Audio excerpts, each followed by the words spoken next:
Black pill is objectively false, denies the fact that there's multiple factors that you can control. It denies the fact you can even work on your looks. If you want to get good at talking to beautiful women, you have to start talking to beautiful women. In this video, we are going to destroy the black pill with facts and logic. So if you don't know me, my name is Austen Summers. I am an international dating coach and relationships expert. I've taught over 1,000 men in person and reached millions online with my content. And basically, the whole premise of this video is going to be debunking the black pill and showing you a way forward, a way that actually works. So just for some signposting here, I'm going to talk about my personal story with this. I'm going to talk about why the black pill is objectively false, why the black pill is harmful to its followers and society, why the black pill is morally bad, why successful dating requires a holistic strategy, and also how to untake the black pill. So if you've already taken it, this may be your wake-up call. So defining terms, the beginning of wisdom is to call things by their proper name.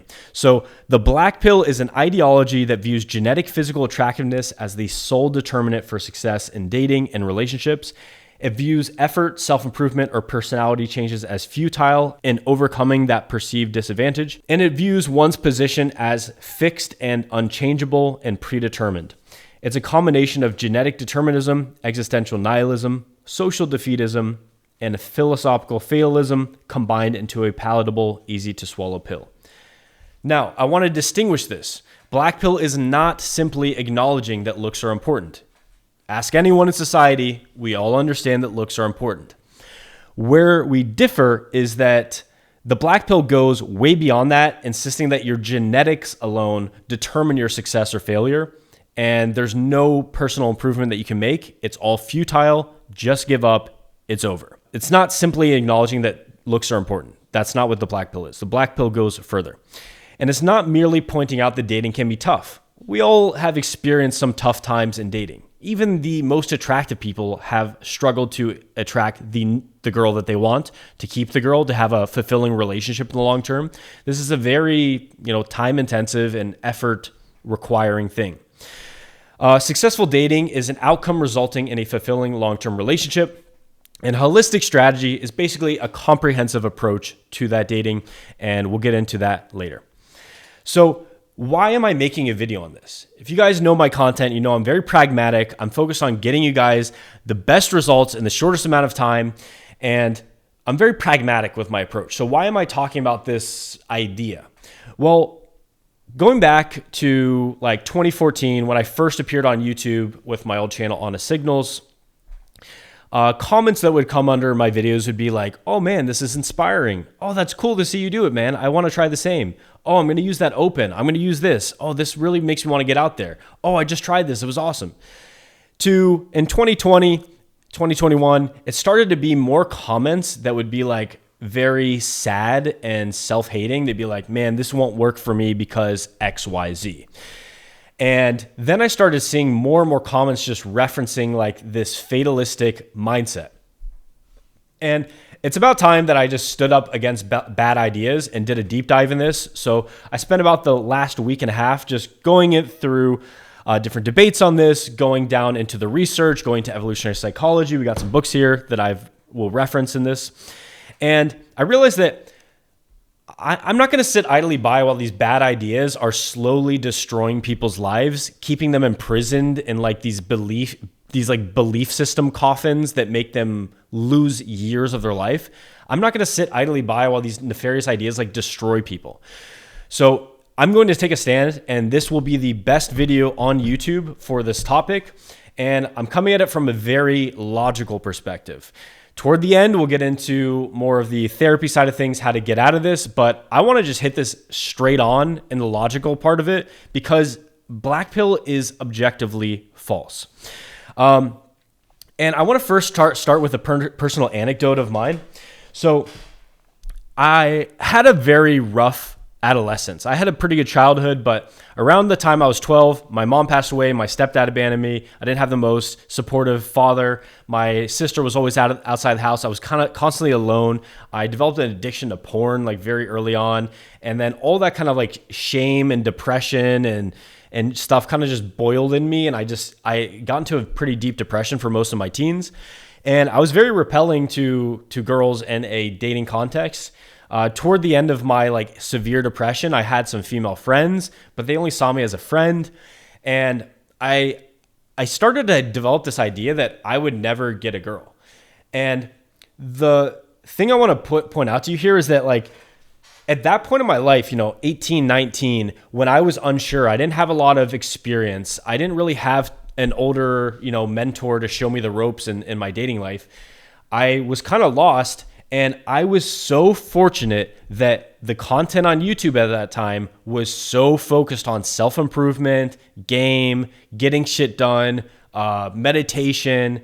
So what I did was I incorporated a lot of that stuff, and instead of being stuck in this doomer mentality, I started making small, significant steps in my evolution. And I found that, some girls actually responded well. And then some girls were more attractive that could respond well. And it kind of opened my mind to the possibilities that I was once closed off to. So had I been 18, 19 in, 2022, 2023, when a lot of this quite frankly, harmful and bad content was out about the black pill, I could have fallen into a deep depression, and it could have reignited that depression again and basically kept me trapped where I was. And I wouldn't have gone on this whole journey, which was, me essentially conquering my fear of talking to girls and getting an insane amount of success with women. I wouldn't have gone on that whole journey had I been deprived of my agency to start.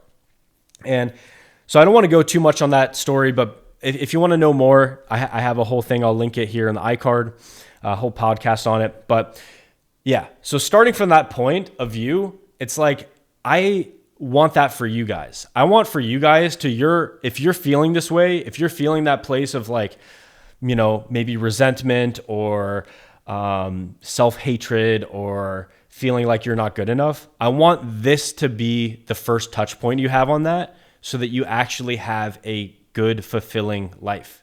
And a life, a good, fulfilling life includes a relationship with a woman.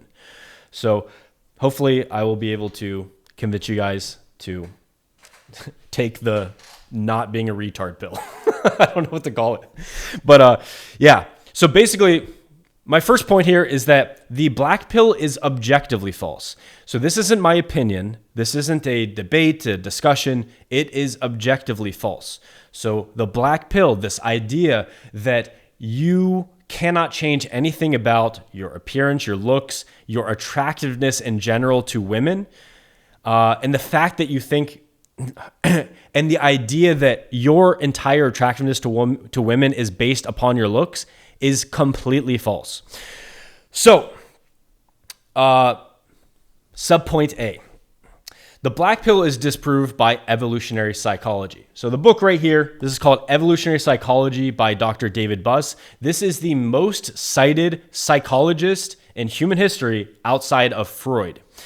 And this is just patently wrong. Like the idea that your looks are the sole determinant of your success in dating is patently wrong when you apply it through the lens of evolutionary psychology. To quote David Buss directly, he says, "Choosing a mate is a complex task, and so we do not expect to find simple answers to what women want." He goes on in this book to say, men provide food. This is in a basically human nature context. Men provide food, find and create shelter, defend territory, and protect children. They tutor children in sports, hunting, fishing, hierarchy, negotiation, friendship, and social influence. They transfer status, aiding offspring and forming social alliances later in life. Women look for behavioral, physical, and material cues from a man to determine if he can meet these criteria. Women's evolved mate preference, EMP, is used to select mates who are attractive in general in order to help them solve several adaptive problems in survival and the replication of their genes. The more effectively a man solves each adaptive problem, the more women will prefer him as a mate. So there's 6 adaptive problems. These are the 6 things that women are trying to solve for when selecting a mate. So women, essentially, they want it all. So they want a mate who's able to invest, a mate who's willing to invest, a mate who is able to physically protect her and her children, selecting a mate who will show good parenting skills, a mate who is compatible, and a mate who is healthy. So let's analyze this strictly from the lens of looks. So looks are not really influential on the first two, the investment part. Physical protection, they do play somewhat of a role in the size and muscularity and height. A mate who will show good parenting skills. Looks is completely irrelevant there. Selecting a mate who is compatible, again, looks are pretty irrelevant there. And then selecting a mate who is healthy, this is partially determined by your looks. So your physical attractiveness, your symmetry, your health, testosterone. Part of that is genetic, but as we'll get into in a further point, genetics plays with environment. So yeah, as you can see, there's a lot of wiggle room here for you to create that mate value in other ways. So kind of like how Alex Hormozy talks about when building an offer, if you want to structure a good offer of yourself for the girl, basically think about it like this. It's like if you are able to invest in her, you have a decent career, you're willing to invest, you're showing her signs like love and commitment cues that you're not only willing to invest resources, but you're willing to invest love and care into her and her children. Selecting a mate who's able to physically protect her and her children, that comes down a lot of it to bravery, athletic ability, knowledge of fighting. Selecting a mate who will show good parenting skills. None of this relates to looks. It's dependability, emotional stability, kindness, positive interactions with children and animals. Selecting a mate who is compatible, similar values, similar ages, similar personalities and interests. I would even go so far as to say matching on things like physical touch, matching on things like habits, talkativeness, financial styles. A lot of dissimilarities can cause strain in a relationship. And then lastly, selecting a mate who is healthy. So much of this is determined by what you put into your mouth. A ton of guys put whatever that they want into their mouth like a whore. If you're a man with self-respect, you're going to watch what goes into your mouth. You're going to eat, fruit, honey, meat, organs, raw dairy. You're going to eat things that are nutrient dense, and that's literally going to change your appearance. Then there's other attraction triggers outside of that, which we'll get into later.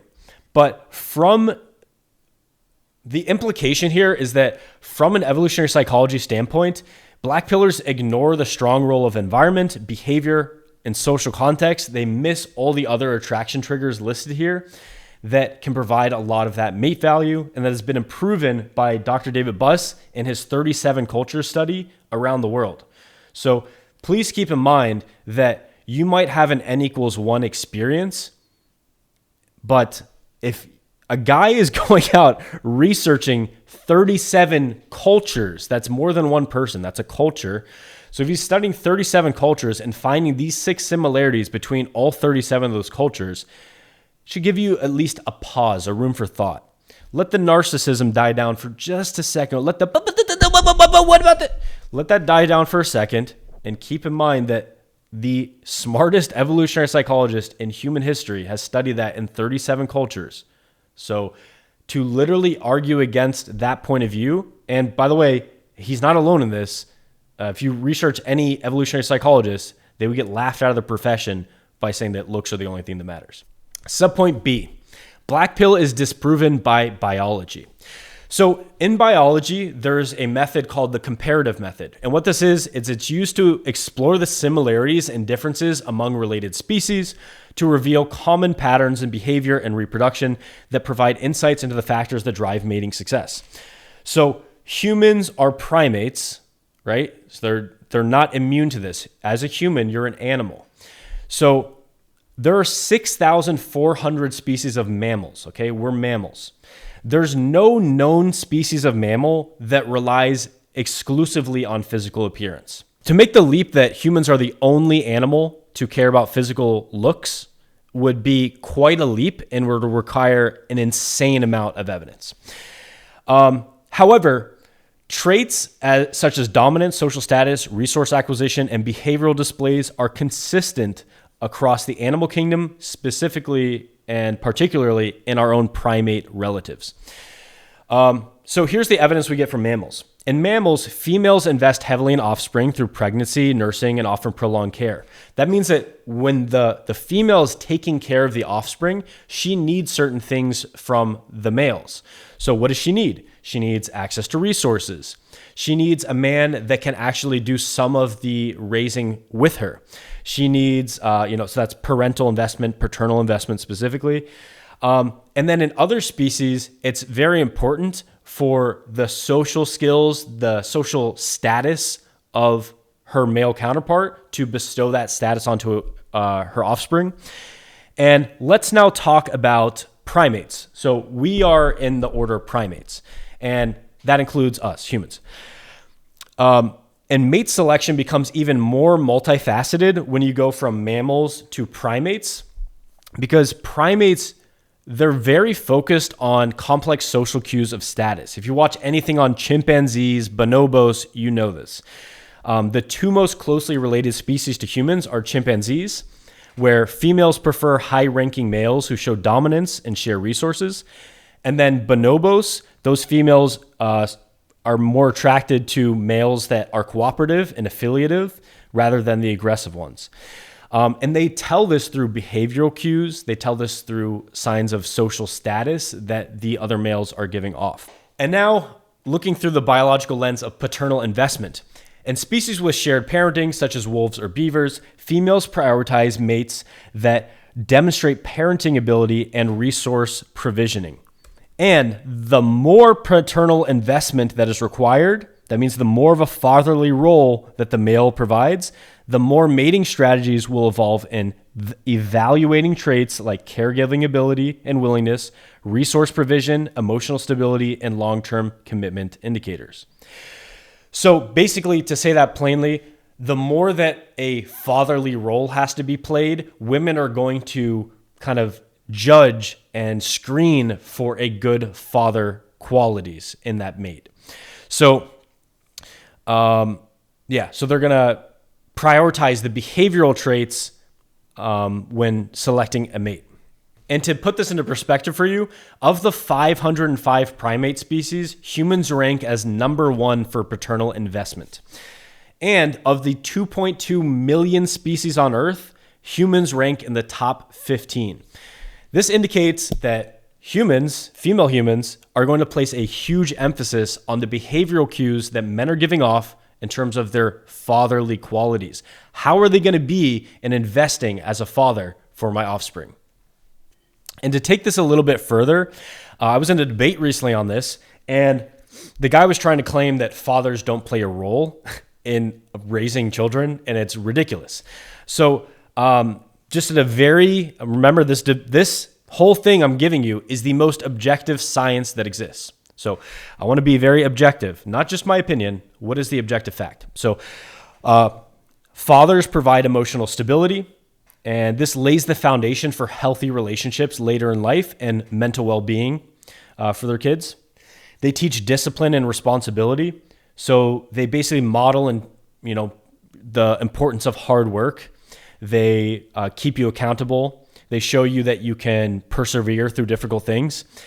And, they can teach you that through doing chores, through, managing you and helping you with your schoolwork.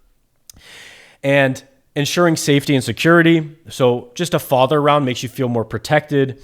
And there's a lot of issues that children who don't grow up without a father face. So children who grow up without a father are likely to face higher risks of emotional behavioral issues, academic struggles, economic hardship, risky behaviors, mental health challenges, criminal activity, difficulty forming healthy relationships. And these outcomes are linked to a lack of paternal guidance, support, and role modeling. So a father in humans plays an incredibly important role, and don't let anyone tell you differently. And I think the black pillars just don't want to acknowledge this, because then that would mean that women are searching for other qualities outside of looks. So to conclude this part, the black pills claim that physical appearance is the sole and overwhelming determinant of mating success is not only reductionist, but it is directly contradicted by biological and evolutionary evidence across mammals, especially across primates, across the great apes, and just human beings. We have a big need for paternal investment, which means that women are going to search for mates that have those fatherly qualities. Narratives like the black pill fail to capture any of that intricacy and the nuance of biology in their argumentation. Okay. Subpoint C. Genetic determinism is false. Interactionism is the current scientific consensus. So let's just take this idea of looks are the most important. If you were to just take this idea that your genetic looks are the most important, you would actually fail in that one argument because genetics aren't determined.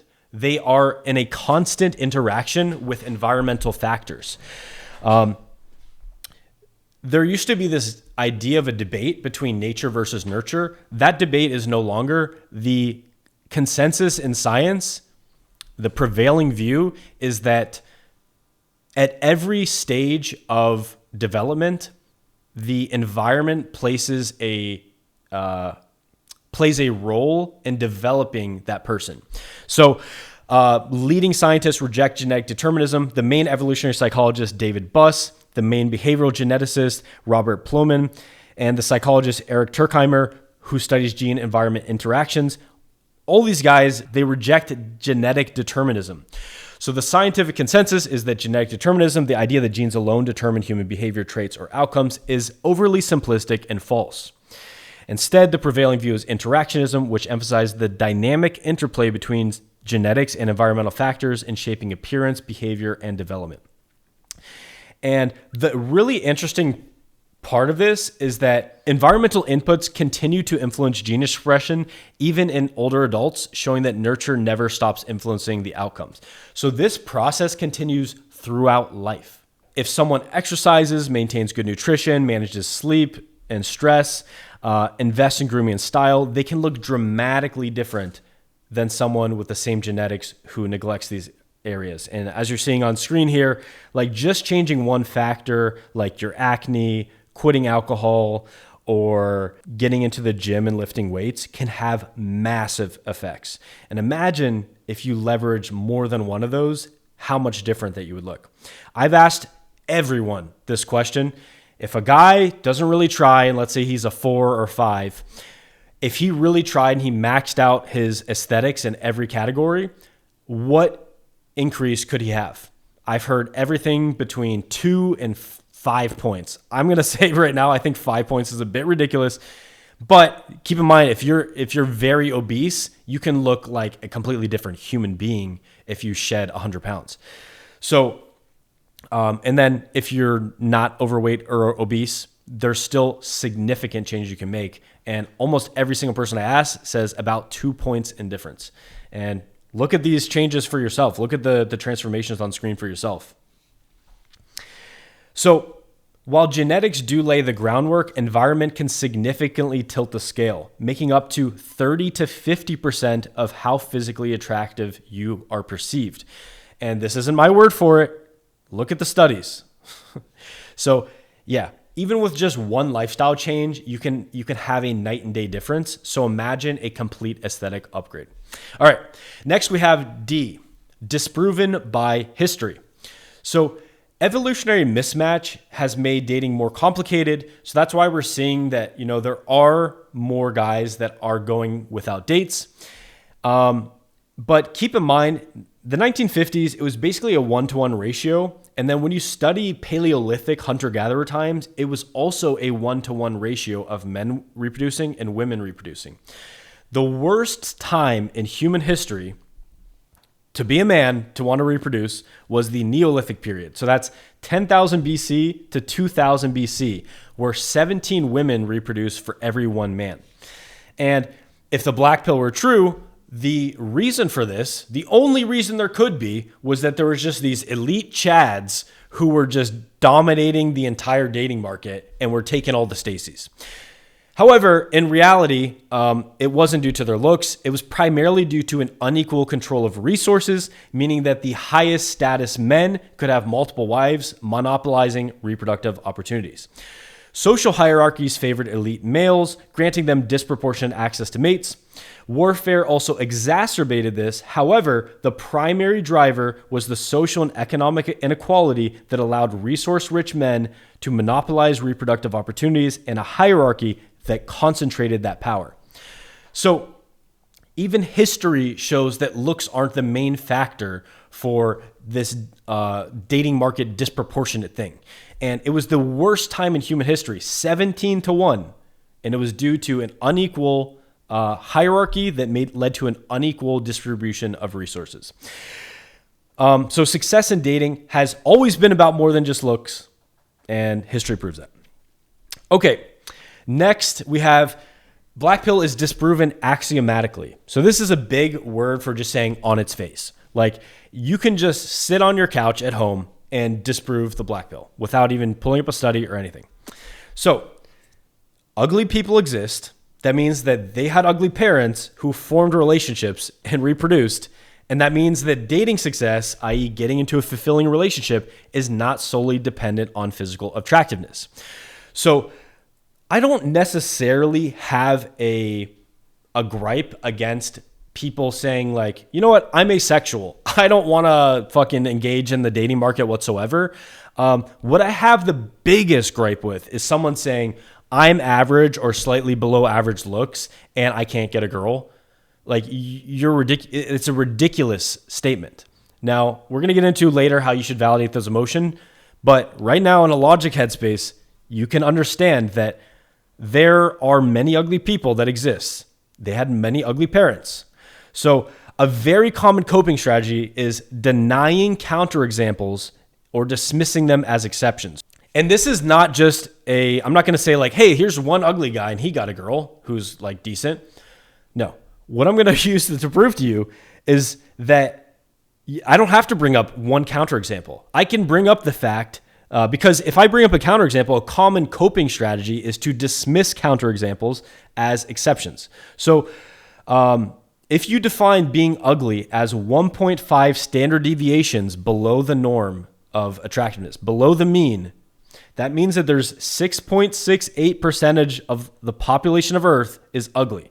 That means there's 534 million ugly people on Earth.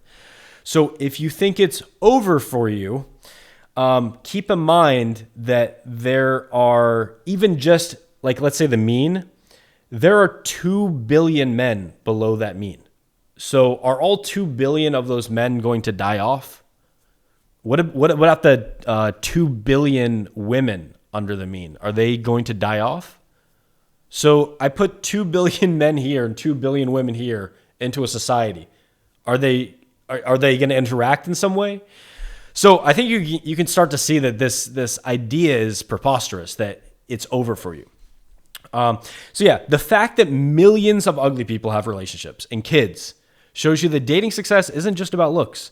So if you're buying into the black pill idea, you're ignoring the obvious, that effort, personality, and other factors matter a lot, even for people who aren't conventionally attractive.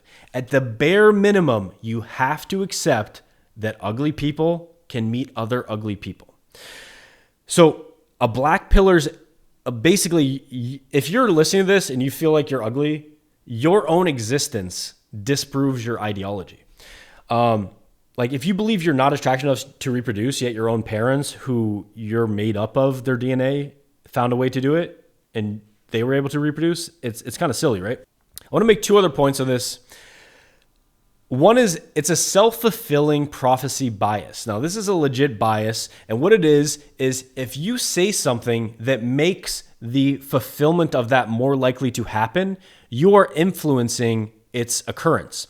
So when I say, for example, it's over for me, I have no hope, I'm never going to meet a girl, I'm not going to change, it's not worth it, blah, blah, blah. If I just say all these things, is that bringing me closer to meeting a girl and dating her, or further away? Saying those negative beliefs is bringing me further away, which means that it's less likely for that outcome of getting the girl to be true. So what I do is I say, now that I'm doing all these things, isolation, rumination, frustration, fatalism, if I'm doing all these things and engaging all these cognitive behaviors, it's keeping me further away from the outcome that I subconsciously want. And what it does is it makes me more weird, more isolated, more anxious, more depressed, less results. And then I use that self-fulfilling prophecy bias to then say it's not going to happen even more. And as more time goes by, those mental behaviors and those thought processes get more and more ingrained and harder to get out of. It's like you're in quicksand. The further you slip down into the quicksand, the harder it is to get out. So, self-fulfilling prophecy bias.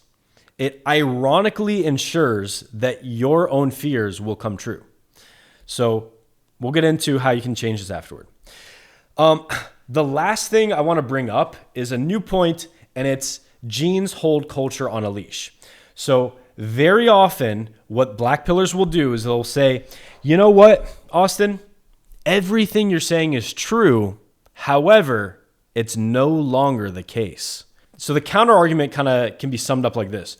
Sure, the female human brain has been wired over millions of years to instinctually desire a well-rounded man, but not anymore. Now it's all about your looks. So E.O. Wilson, a preeminent naturalist of the 20th century, he writes in his book On Human Nature, genes hold culture on a leash. And basically, he's emphasizing the interplay of biology and culture, suggesting that while culture has significant flexibility, it's ultimately anchored to our biological imperative. So basically, genes hold culture on a leash. The culture cannot dictate what women are attracted to such an extent that it basically abrogates all laws of human nature. So basically, this biological fact strongly counters the black pill view that modern changes, social media and dating apps just completely changed everything. There's no way that girls are selecting for anything else. And Wilson's point is that your culture cannot override innate genetic preferences that women have for a well-rounded mate. So all the preferences I talked about, evolutionary biology and psychology, cannot be overridden by culture. So deep down, traits like confidence, charisma, and social status do still matter, and they matter a lot. And even in a world that highlights the surface level traits, as we see on dating apps. So even a sub point of this would be that the black pill could just be left to dating apps and say that's all that it influences and that's it. But they like to go very broad, so I'm going broad as well. Okay. It's also disproven by psychology. So I think it's the biggest meta-analysis ever done on like 1,100 studies. It found that the number one correlation with success in therapy is self-relatedness. So your ability to relate to yourself in a positive, constructive, and accepting way is the biggest correlation with improving mental health outcomes, which often lead to improved outcomes in life. And when you think about it at a very basic level, the emotions you feel, how you relate to yourself is your life. It is how you feel. It is the emotions that you're feeling on a day-to-day basis that color your existence. Even the logical stuff that I'm saying, everything I'm saying is first going through my amygdala, which is my emotional center, before it comes out of my neocortex and out of my mouth. So when you look at it from a psychological perspective, it basically, black pill ideology, this idea that genetic looks is sole determinant of dating success. There's nothing you can do to change your genetic looks. So if you don't hit a certain looks threshold, some people think it's a 7, an 8, a 5, a 4, a 6, whatever, that it's over for you and you should give up hope. That idea is literally the exact opposite of what is successful in psychology.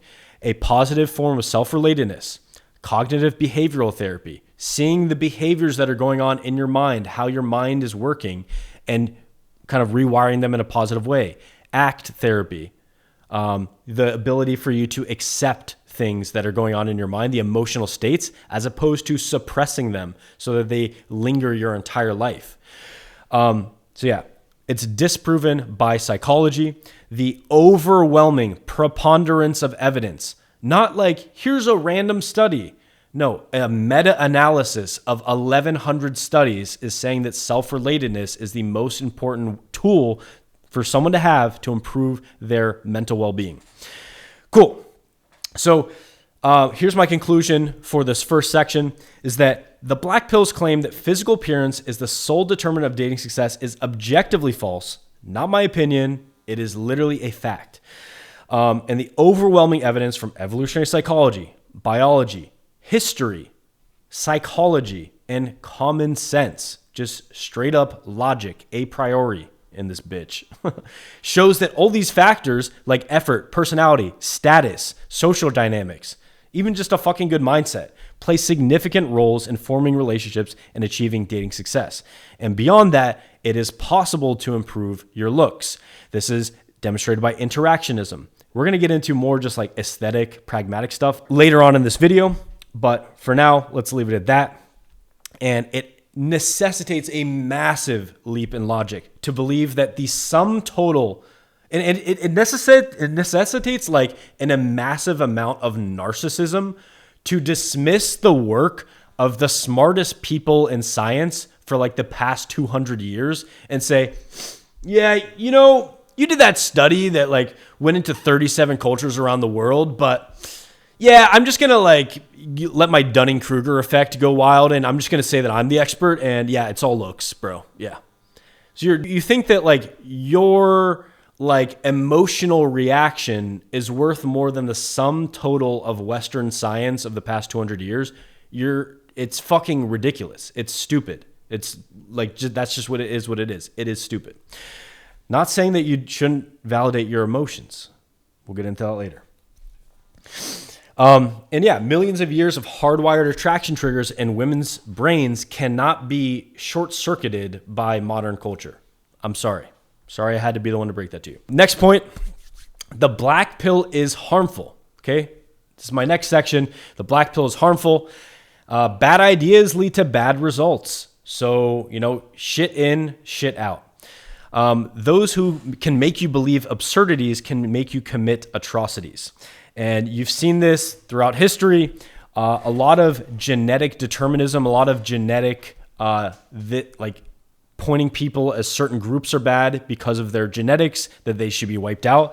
This is what's caused, you know, genocides. This is what's caused eugenics. This is what's caused scientific racism. These ideas of genetic determinism aren't just in this one realm of dating. These ideas have already been tried before in history, and they've been proven to be extremely disastrous for societies. So yeah, believing in a false ideology has negative consequences. Who would have thought? So black pill isn't just wrong, it's actively damaging. And the best analogy you can come up with for black pill, that's basically a logical equivalent, is flat earth theory. So in flat earth, a general distrust of science is the main thing, whereas in black pill, it's a general distrust of self-improvement. In flat earth, that distrust of science can lead to poor decision-making, so people don't do things that they think that are actually good for their health because they deny the science for it. They oftentimes don't even use GPS because they don't believe in satellites. And then when you look at black pill, how does it damage people's lives? It damages their lives by essentially driving them down negative mental health outcomes and destroying their dating lives. So yeah, let's get into this. So black pill causes negative mental health outcomes. So fatalism, which the black pill pushes out there, and if you read any comments underneath a black pill video, you'll see the same things over and over again. It's depressing as fuck. It's over for me. No, it's over. It's not going to happen. I look like this. It's never going to happen. Blah, blah, blah. It's just fatalism. It's never going to happen for me. And yeah, fatalism is essentially a false belief that your looks are everything in dating, and there is a genetic set point that they're fixed to. There's nothing you can do about it to change the outcomes of your dating life. So while this is objectively false, let's now look at how it causes harm. So in the study Fatalism as a Risk Factor for Depression, the researchers found fatalistic individuals reported higher levels of depression. How much more? It's actually 13 times. So there's a study, Fatalism and Risk of Adolescent Depression. The authors found that people with higher levels of fatalism increase their risk of depression by 13 times. And there's another study titled, How is Fatalistic Determinism Linked to Depression? And they found a sequential causal chain between fatalistic determinism, this idea that I can't change anything about my outcomes, and depression. And it's explained by this pathway. Fatalistic determinism leads to lower self-control, which leads to lower resilience, which leads to higher depression. Fatalistic determinism leads to lower self-control because if someone believes that their life is controlled by fate and not their own actions, they're going to be less motivated to exert that self-control, since you think that your actions don't change the outcomes. And that lower self-control impacts resilience because without self-control, it's harder to manage stress. It's harder to adapt to challenges. It's harder to maintain emotional stability, which reduces resilience. And that lower resilience in turn increases depression because when resilience is low, individuals are less equipped to cope with life's challenges, making them more prone to depression. So I'm saying a lot about depression, right? That a lot of this stuff leads to depression. And I want to make it very clear here. If you create content on the internet that says it's over for you unless you're a 7 or an 8 out of 10 in physical looks because everything's looks, and saying literally in titles and thumbnails, it's over for you, that creates a fatalistic mindset in men, especially young men that are vulnerable, especially men that grew up online, that are isolated socially. It creates a fatalistic mindset in them that leads to depression. This is not my opinion. This is scientific fact. And that depression, why is it a bad thing? It leads to greater pessimism, lower self-esteem, reduced social support, and more passive coping strategies. So it's robbing people of the motivation to try in their lives. It's leading people down. I'm not going to use this as evidence, but there's I found it maps onto reality quite well. It's a consciousness chart. When you are in that position of depression, self-loathing, I'm not good enough, I'm in a looks maxing group and a black pill group where we're all pointing out each other's flaws and just saying, yeah, man, it's really over for me. That puts you into a place of shame. Shame is the lowest rung on the consciousness chart that you can get. And yeah, it's just sad. It's essentially trapping people in these prisons for years of their life until maybe it gets so bad that they do something that they regret, or so bad that they maybe actually hit rock bottom and they feel that they have an epiphany and they want to actually change. And yeah, what are the passive coping strategies that black pill creates? So in scientific literature, passive coping is 4 parts. It's rumination, isolation, denial, and cynicism. So passive coping basically means instead of fixing a problem, fixing something in your life, or improving, you're going to try to avoid it. You're going to withdraw from social situations. You're not going to put yourself out there on the dating market. You're going to procrastinate. You're going to endlessly replay negative thoughts, negative experiences.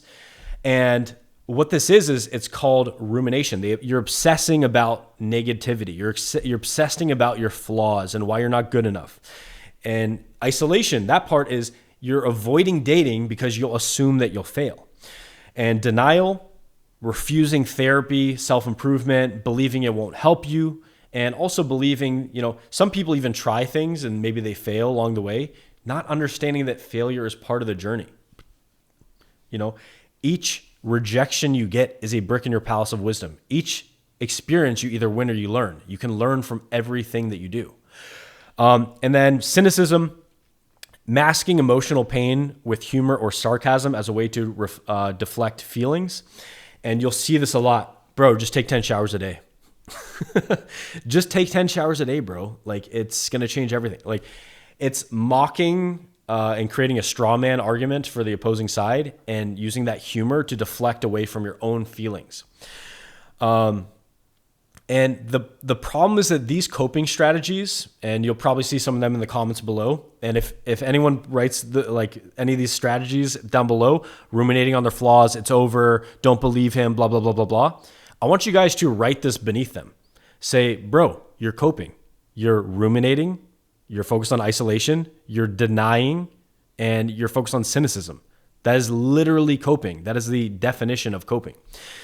So it's kind of ironic that the people who say that everything else is cope, like black pillars will say, it's cope if you go out and work on yourself and try to improve, when the actual coping strategy is denying, is isolating, is being cynical, and ruminating on negativity.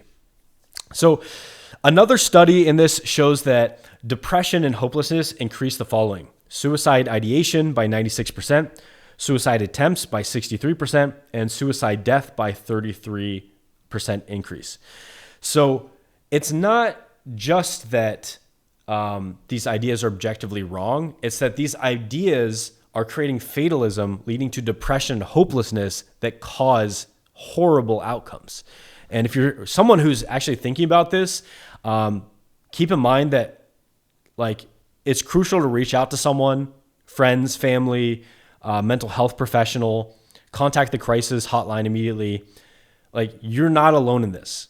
Okay. This is a deep, like, everyone has their own flaws, and everyone has insecurities. And there's a great quote that the deeper the pain, the more universal it is. So you're not alone. Reach out to someone. And obviously on screen, I have this for you guys to contact someone. And the next way that the black pill increases harm to its followers and to society is that the black pill increases voluntary and involuntary celibacy, which increases suicide risk. So it encourages men to give up, diving them deeper into isolation and celibacy. And being celibate, whether by choice or not, is a very strong social risk factor in men's suicide. Celibacy is linked to higher rates of anxiety, severe depression, and somatic symptoms like headaches and sleep issues. And celibacy just aggravates men's mental health struggles in general. Black pill is causing harm by making more men into that. It basically puts guys into a state of learned helplessness. Martin Seligman has a great book on this called Learned Optimism. And basically, the black pill is essentially teaching you how to lose your biological and psychological agency. Like, if someone were to come up to you and they're like, hey, bro, do you want to like give up hope? You'd be like, what? Hey man, do you want to like give up on like the human spirit inside of you and live in despair? You'd be like, what the fuck are you talking about? Get the fuck out of my face. But by training you slowly over time, by indoctrinating you, and keep this in mind, you can basically be indoctrinated into anything. So it's really important that you brainwash and indoctrinate yourself with things that are actually helping you, that are based on science and fact and logic, things that have helped people live better lives, not on the thing that is driving people to suicide. So let's say you're black-pilled. Now what? So does giving up on women and dating, does that remove your biological wiring and the need you have for physical touch, intimacy, and sex? Is that like stripping it out of your brain? You're just like, oh no, I don't need this part of my brain anymore. Let me just throw out that wired part of my brain. No, you're still going to have desire for sex. And in fact, what you're going to do instead of having a relationship or instead of going and meeting girls is you're going to turn to the shittiest substitute possible, which is porn. And porn is always there for you. It's at your phone. It's on your computer. It's one click away. You know, whenever you get those feelings of inadequacy and shame, you can just kind of mask it and avoid it by, using porn. And this creates a vicious, horrible cycle where heavy porn use makes you more anxious, more depressed, more weird, more socially isolated, more socially awkward. And it increases those negative emotions surrounding dating, which fuels more porn use.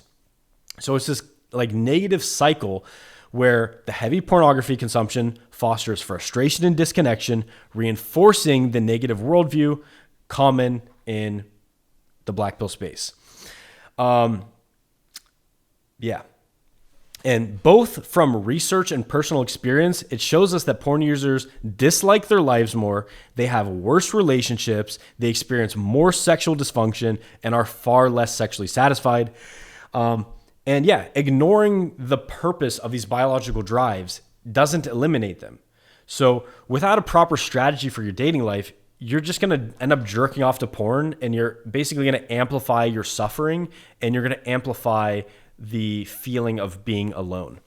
And here's some more evidence for that. Paula Hall's study in the UK showed that compulsive porn users had the following issues that were caused or exacerbated through their porn use: shame, low self-esteem, mental health issues, sexual dysfunction, and serious suicidality. I don't have to connect the dots too hard on this one. None of those are going to help you with women or dating. So again, it is that negative spiral. The next reason why the black pill is harmful for its followers and society is that it encourages resentment and destructive behavior.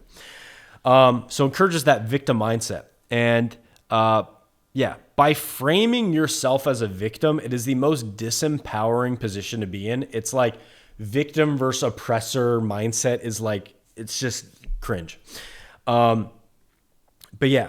So the result of this is a lot of anger towards society and women. And you can point to examples like this, Jake Davidson, the Plymouth shooter. He's the worst mass shooting in UK since 2010. Basically a black pill inspired meltdown that contributed to violence that claimed the lives of 6 people. And this guy, by the way, called himself Professor Waffles. So again, I don't need to connect the dots for you here. The implication is that these fatalistic narratives, they actually have real world consequences. So it doesn't just destroy the individual. Like any kind of parasitic virus, it doesn't just destroy the host, it destroys society, right? So those fatalistic narratives spiral into deadly outcomes with at-risk individuals. Toxic status environments. Just a quick note on this. So if you're in an environment, you're in a group, you need to pay attention to what defines status in that group. So I play a lot of Ultimate Frisbee. I've won some tournaments in Ultimate Frisbee. The way to become high status at Ultimate Frisbee is to be extremely athletic, to have really good timing, really good throws, and when it calls for it, put your body on the line and lay out like a fucking super athlete to fucking grab a disc that's basically impossible to catch. If you do all those things, you get some good Ds, you are super high status, you are regarded well on the team. Now, what are the outcomes of that? Well, your health improves, you get better sprinting, which increases your testosterone. You feel really good. You get sunshine, fresh air, good exercise. Zone 2 cardio is correlated with longer life, blah, blah, blah. So there's a lot of advantages to that status environment. Contrast that with another status environment. In the black pill space, who is seen as higher status? Who has the right to complain? It's, hey, man, I have these flaws. My fucking ears are too big. What about you? Blah, blah, blah, blah. Oh yeah, it's over for me. Oh yeah, it's over for you. Cool. So saying the gospel of that group is what can kind of ally you to that group and make sure that you are a higher status person in that group. And in fact, the higher status person is often the person causing more and more harm. So it's the person who's inspiring more fatalism into you, who's inspiring more defeatism, who's inspiring more lack of agency for you to give up. And so think about that. Who has the high status, and what does that status environment get you to do, and how does that have an impact on your life? Well, you're going to have less dating results. You're going to be stuck in states of depression, anxiety, hopelessness. It's going to drive you further away from women. It's going to make you more depressed. It's a very vicious cycle. And then I want you to ask yourself one question. Does the person I'm following in this status environment have the results that I'm looking for or that I secretly desire? So when I was learning game, I found people in the pickup space and I'd say, hey, do these guys have the results that I'm looking for? And my mentor of 2 years, Vadim from Honest Signals, he at the time was the best at day game in the world. And I was like, fuck yeah, this guy has the results I want. He's charismatic, he's witty, he's interesting. He has a good frame with girls. He's great at leading. He has great results with women. And he has the results that I like subconsciously want. I want to fuck. I want to fuck like hot girls, and I want lots of girls. I want to have great relationships, and I want to fall in love, and I want all those experiences that come along with that journey. And he had those results. What black pillars that you're listening to have the results that you desire? So if you listen to yourself and like, if you get horny thinking about women and you want women, ask yourself, is the status environment I'm in, does this person who's a leader of the status environment, do they have the results that I want? And if the answer is no, then you're in a toxic status environment that you should fucking leave. And it's not helping you move toward your goals. Black pill is a parasitic idea, harming the cognition and life of the host. So Gadsad, he's an evolutionary behavioral scientist, and he wrote a great book called The Parasitic Mind, where he describes parasitic ideas as mind viruses that infiltrate and propagate within the host, much like biological parasites. So think about it like this. You have these competing narratives in your head, and some of them, they kind of look for an attack vector through your insecurities, through an early childhood feeling of shame or inadequacy, through your parent telling you that you weren't good enough, whatever. It finds its infiltration point, and then at that point, it really isn't anymore about logic. It really is about the relatedness you have with yourself and those emotions surrounding that. And my first touch point with this whole idea of like a parasitic idea, I didn't have that phrasing back then, but in 2015, this is the time when the social justice warrior was coming out. They were attacking Jordan Peterson on campus. Everyone was getting canceled. Their Twitter's taken down, their Facebook taken down, canceled, kicked off of YouTube, like the trigger warning stuff, safe spaces. So that time period, I heard people saying like, yo, science is racist and sexist and homophobic and it's got to go. Like, just throw science out of the way, because the narrative in their brain is they care about it so much that they're saying, if reality gets in the way of my narrative, my story, let's just get rid of reality. Let's just make it all my story. So black pill basically fits into the same kind of mold of the human brain where, like, as I said before, these ideas don't take root by, oh, let me find some evidence. Oh, man, this is emergent phenomenon. It's black pill. No, these ideas take root by bypassing the rational, empirical parts of the brain that require things to be scrutinized and require evidence. So it bypasses those. And the way it does that is by relying on emotional appeal, tribalism, or cognitive biases. One I've already talked about is the self-fulfilling prophecy bias. But yeah, the definition of a parasitic idea are ideas that parasitize the human mind, impairing reason, logic, and adherence to truth. These ideas can be harmful because they distort reason, promote delusions, and resist being challenged by evidence or critical thinking. And they typically have the following characteristics. Immunizing mechanisms. They shield themselves from criticism or falsification. Unfalsifiability, they are not grounded in empirical evidence and cannot be disproven. So again, like the self-fulfilling prophecy thing, like if you believe you can or you believe you can't, you're more likely to be true because of that bias. Emotional appeal, they often exploit insecurities, self-doubt, or other strong emotions to gain traction. The destruction of the host, like biological parasites, parasitic ideas can harm the individual or group adopting them by impairing their decision-making or critical thinking. And 5, spreadability. They're designed to replicate rapidly, often through ideological indoctrination or social pressure. So the first one, and by the way, black pill matches every criteria for a parasitic idea. So immunizing mechanisms. Black pill followers, they shield themselves from criticism or falsification by calling people blue pill, calling them delusional optimists, insulating their ideology from external critique. And a common one I see in the comments is this funny straw man, which I've talked about before, just sour 10 times a day, bro. And dismissing every argument from the outside as cope, in the same way as trying to silence someone by calling them racist. It's like, bro, it's cope. It's cope. It's cope.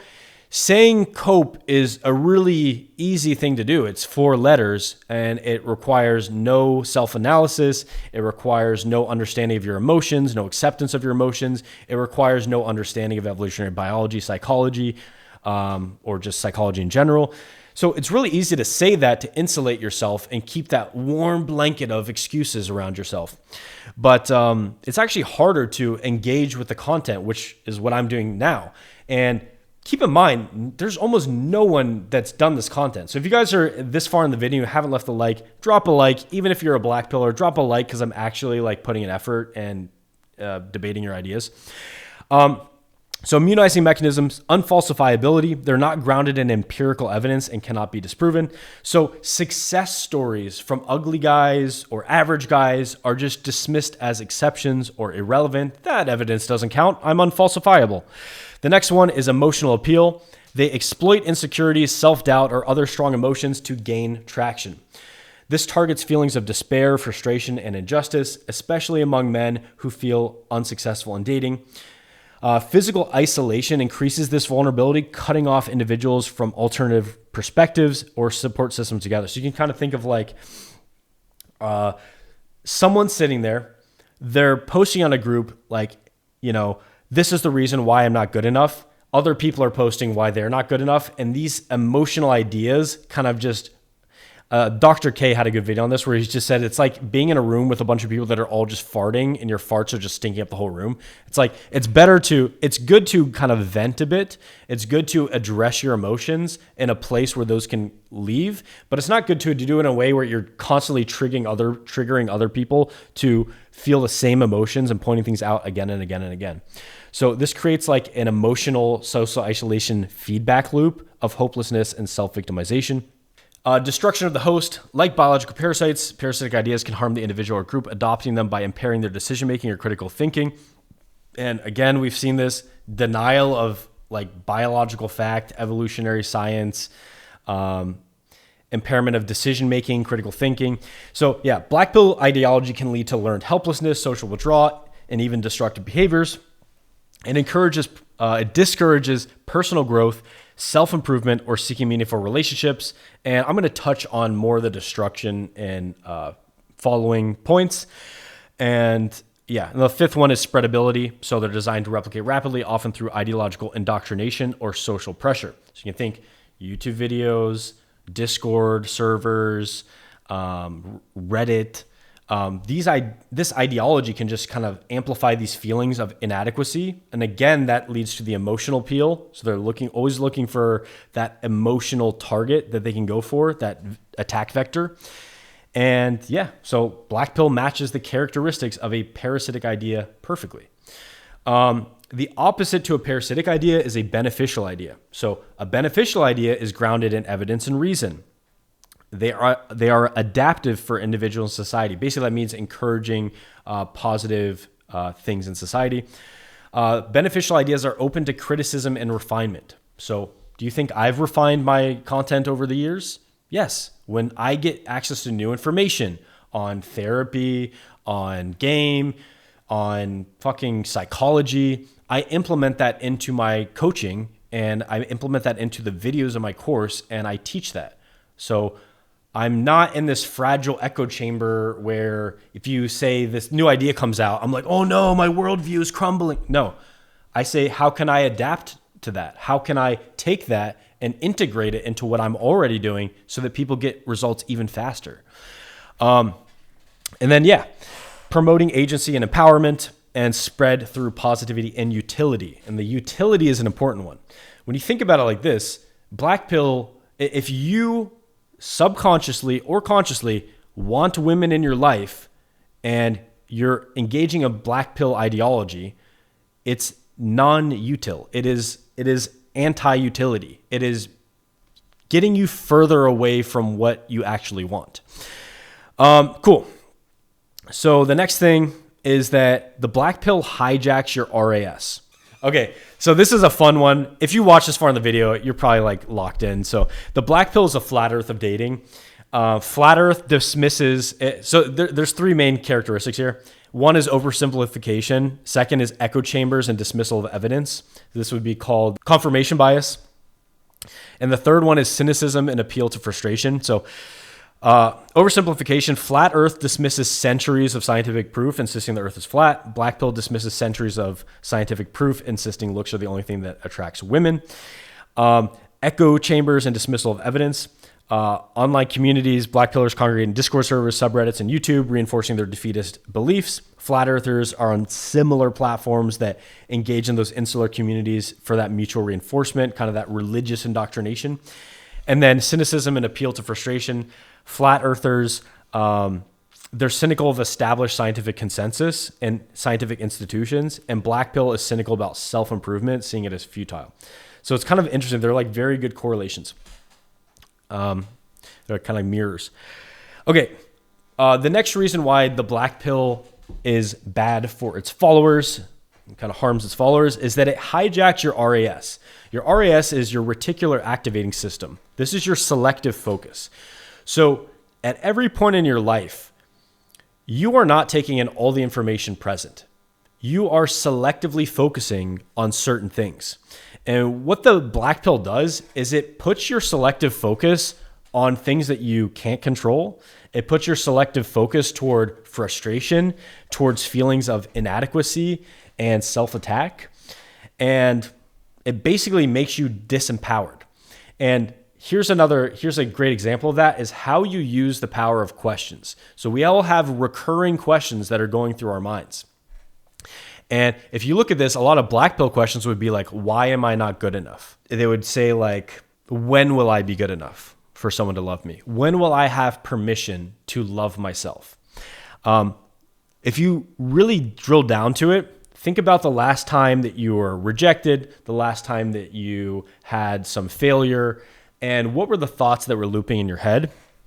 Oftentimes those can show you like the disempowering beliefs that are subconsciously going through your mind. And I'll use one of Wheat Waffle's questions himself on Reddit. He said, why do girls not like guys with red hair? So if your implicit assumption is in that question is girls don't like guys with red hair, is that a good place to place your focus? You have red hair, accept it, accept what you can't control, and then improve the rest. So empowering a question could be, for a lot of people listening, how can I appreciate who I am even more? How can I appreciate this gift of life that I've been given? How can I appreciate my body and view it as a partner in my life? So by changing the question you're asking yourself, you change your focus. And by changing your focus, you literally ultimately change your destiny. Cool. The next part, the black pill destroys your dating life. So the foundational mindset for game is that there is no reason why you're not good enough. Like there's no reason why you're not enough. So by questioning your value, you immediately handicap yourself. And you often will go into interactions trying to prove yourself. How can I prove myself that I'm finally good enough? Instead of starting from the point of view that you are enough just as you are, and there's nothing wrong with self-improvement. Black pill decreases your dating success extremely effectively by disempowering you, putting you into a position of shame. This is literally the exact opposite side of the spectrum. Like if you've seen any of my videos, you know, like the times when I'm like crushing it with girls, I'm like in a state of pure joy. I'm just like, dude, this is fun. Let me say some funny shit. Let me talk to this girl. Let me tease her. Let me banter. It's like a fun way for me to express myself. So yeah, when you are disempowered, you're in a position of shame, you're fatalistic, you're not even going to want to go out there. And then basically black pill content continues exacerbating your feelings about yourself and reinforcing these negative perceptions that you have about yourself. And this basically creates a very toxic mindset. And when you're around people, there's this thing, another science term, mirror neurons. You can feel what other people feel. If someone around you is super pissed off, you can feel that. If someone around you is super sad, you can feel that. You can pick up on this. We're human. You can read human emotions, facial expressions, vibes. Now, what are girls going to pick up on you if you feel like you are not enough, you're inadequate, that there's nothing you could ever do to be enough, that you have this inherent resentment toward women for liking guys other than you, what is that going to manifest? And what will girls feel when they pick up for your inherent dislike for their entire gender? Do you think that's going to help your success or hurt it? It's going to hurt it. Women can tell. Women have more interlobal communication between the two hemispheres of their brain through the corpus callosum. And that allows them to be very intuitive in telling the energy, the vibes, the mindsets, the mental states of the person that they're talking to. So, all this stuff that I've talked about, depression, hopelessness, this increases sexual frustration, which is strongly correlated with all measured aspects of misogyny. So hostility towards women, sexual objectification, etc. And that's not going to help you with girls. Okay. You need to start from a point of view of loving women. So all this stuff creates this downward spiral in dating. Hyperfixation on looks creates a bad selective focus, which leads to crippling self-doubt, awkward interactions, rejections, and then those are rejections you use as proof that your situation is hopeless, when anyone who knows game knows that if you have some interactions that are going well, you can use that to build up your belief, and interactions that are not going well, you can dismiss them. You can take some lessons from them, sure, but don't let it affect who you are. It's not attacking you at the core level. You know, some people are fucking mad when they walk out of the house. Okay. I don't want to go super deep on that. I'll talk about that later. I don't think that looks maxing is part of the whole black pill thing, because improving your physical appearance has been a thing since forever. Like almost all males of every species do forms of hygiene and kind of like physical well-being stuff. So I don't think it's part of that, but from my last debate on this, I was told that there are some people that get engaged in looks maxing, and they think because looks are all that matters, that they'll literally just go to a club and stand around. And I actually found, this was before I think even looks maxing was a thing. I actually went out with this guy, so like a wingman situation in LA, and I think his name was Dylan, if I remember. And he, I think, had a similar thing to these guys and like some other bad pickup ideas where it's like, they don't want to risk feeling rejected or being taken advantage of or whatever. So they don't want to approach at all, and they're going to let people approach them. So when I went out with this guy, he would basically stand against the wall at the nightclub, and, you know, maybe once a night, and this is a pretty good looking guy, maybe once a night, a girl would come up to him, strike up a conversation. And a lot of the time he just didn't even like the girl. So his like batting average for going out was like, I don't know, 0.3, like 0.3 girls that he enjoyed talking to out of every time he goes out.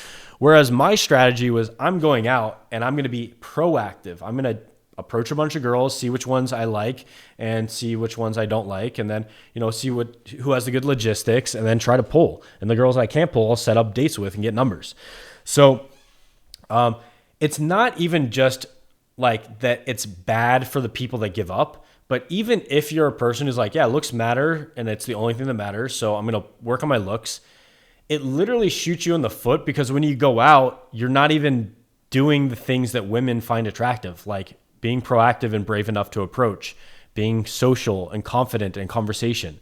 Like all these things are not happening because of this belief system. So even the guys that think that they're good looking or have maxed out their looks, if you're not doing the right strategy, you're like, this black pill ideology is fucking you up even then.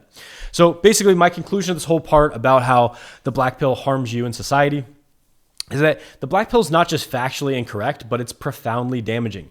It fosters fatalism that exacerbates depression.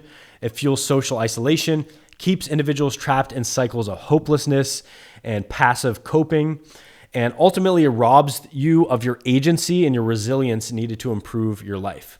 It's very sad. And like, if you're there, we're going to get into it. Please stay to the end of this video, this podcast. This might be the most powerful thing you've ever listened to in your life. This may be the literal video that changes everything for you. So yeah, this third part, the black pill is morally wrong. So now that we know that black pill ideology is objectively false and harmful, let's take a look at why it is morally wrong. So I'm going to use the 4 most commonly cited ethical frameworks. And I got these back from when I used to do debate. The first one is a consequentialist ethic. So this is the idea that maximum good, minimum harm. So it's basically an ethical theory that the morality of an action is determined solely by its outcomes or consequences. An action is considered morally right if it leads to good or beneficial results, and wrong if it leads to harmful or negative outcomes. So the black pill ideology hurts people emotionally by making them feel more hopeless, worthless, and stuck in despair. It promotes negative and distrustful views of both women and men and can harm relationships and tear communities apart. Like when you feel that you are separate from everyone else and that you have this underlying resentment toward them, you're not going to foster the sense of community and togetherness. So at a societal level, this genetic determinism view has been used to justify eugenics, racism, and even genocide. You can judge a philosophy by the fruits that it bears. I don't think it's entirely by the fruits that it bears, but it is in part, right? And so what are the fruits of black pill? Apathy, depression, and social isolation. And I wanted to make a subpoint here of why do people speak so confidently about things when they have such limited experience and knowledge about a subject? I've been a dating coach for 12 years. I've taught thousands of people. I've read dozens of books on this subject, from biology, evolutionary psychology, everything you can think of under the sun, therapy. So I've put in over a decade. Why is it that certain people are so confident in their retarded viewpoints? It's because of a thing called the Dunning-Kruger Effect. So the Dunning-Kruger Effect is that dumb people or ignorant people are more confident in their opinion. So when you're first finding out about something, you're like, oh, bro, this is what it is, bro. It's fucking exposure maxing and micro MM. There are people that are literally creating terminology for things that already exist and thinking that they're inventing things. There's people who are summarizing entire dating markets through a cherry pick study. It's ridiculous. And I do want to put this out there for you guys because I'm sure some of you are like, why the fuck are these people even listened to at all? And it's that when you're in that Dunning-Kruger effect, you're very early on in that, you have high confidence and certainty. And people tend to gravitate towards people who have high degrees of certainty. So it's an instinctual reaction of humanity. So be very careful. If you're listening to someone and you're like, damn, this person sounds really certain, and you're nodding your head, you're like, yeah. Take a step back and ask, what are they actually saying? Is this true? And is this helpful for me in my life? Those are two lenses. Anytime you hear some shit, anyone says, is this true? Is this helping me in my life? If the answer is it's not true or it's not helpful to your life, then they're probably trying to basically manipulate you using this Dunning-Kruger effect. They're essentially like a dumb blind person leading you, like the blind leading the blind, essentially. Yeah. Anyway, so my next subpoint is that it's a deontological point of view.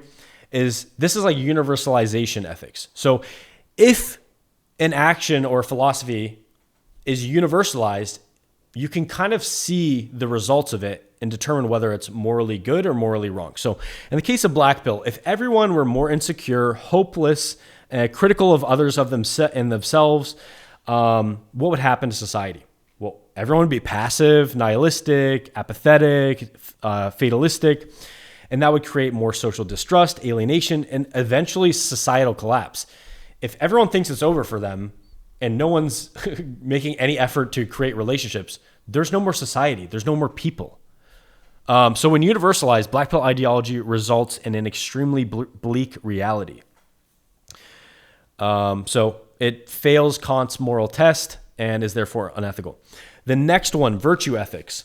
So this is kind of some ancient Greek stuff. So morality is about cultivating good character traits, which are virtues, and avoiding bad ones, which are vices, focusing on what kind of person one should strive to be. So there's an ought there. You ought to do this because it's the right thing to do. So would black pill be an ethical moral system according to this?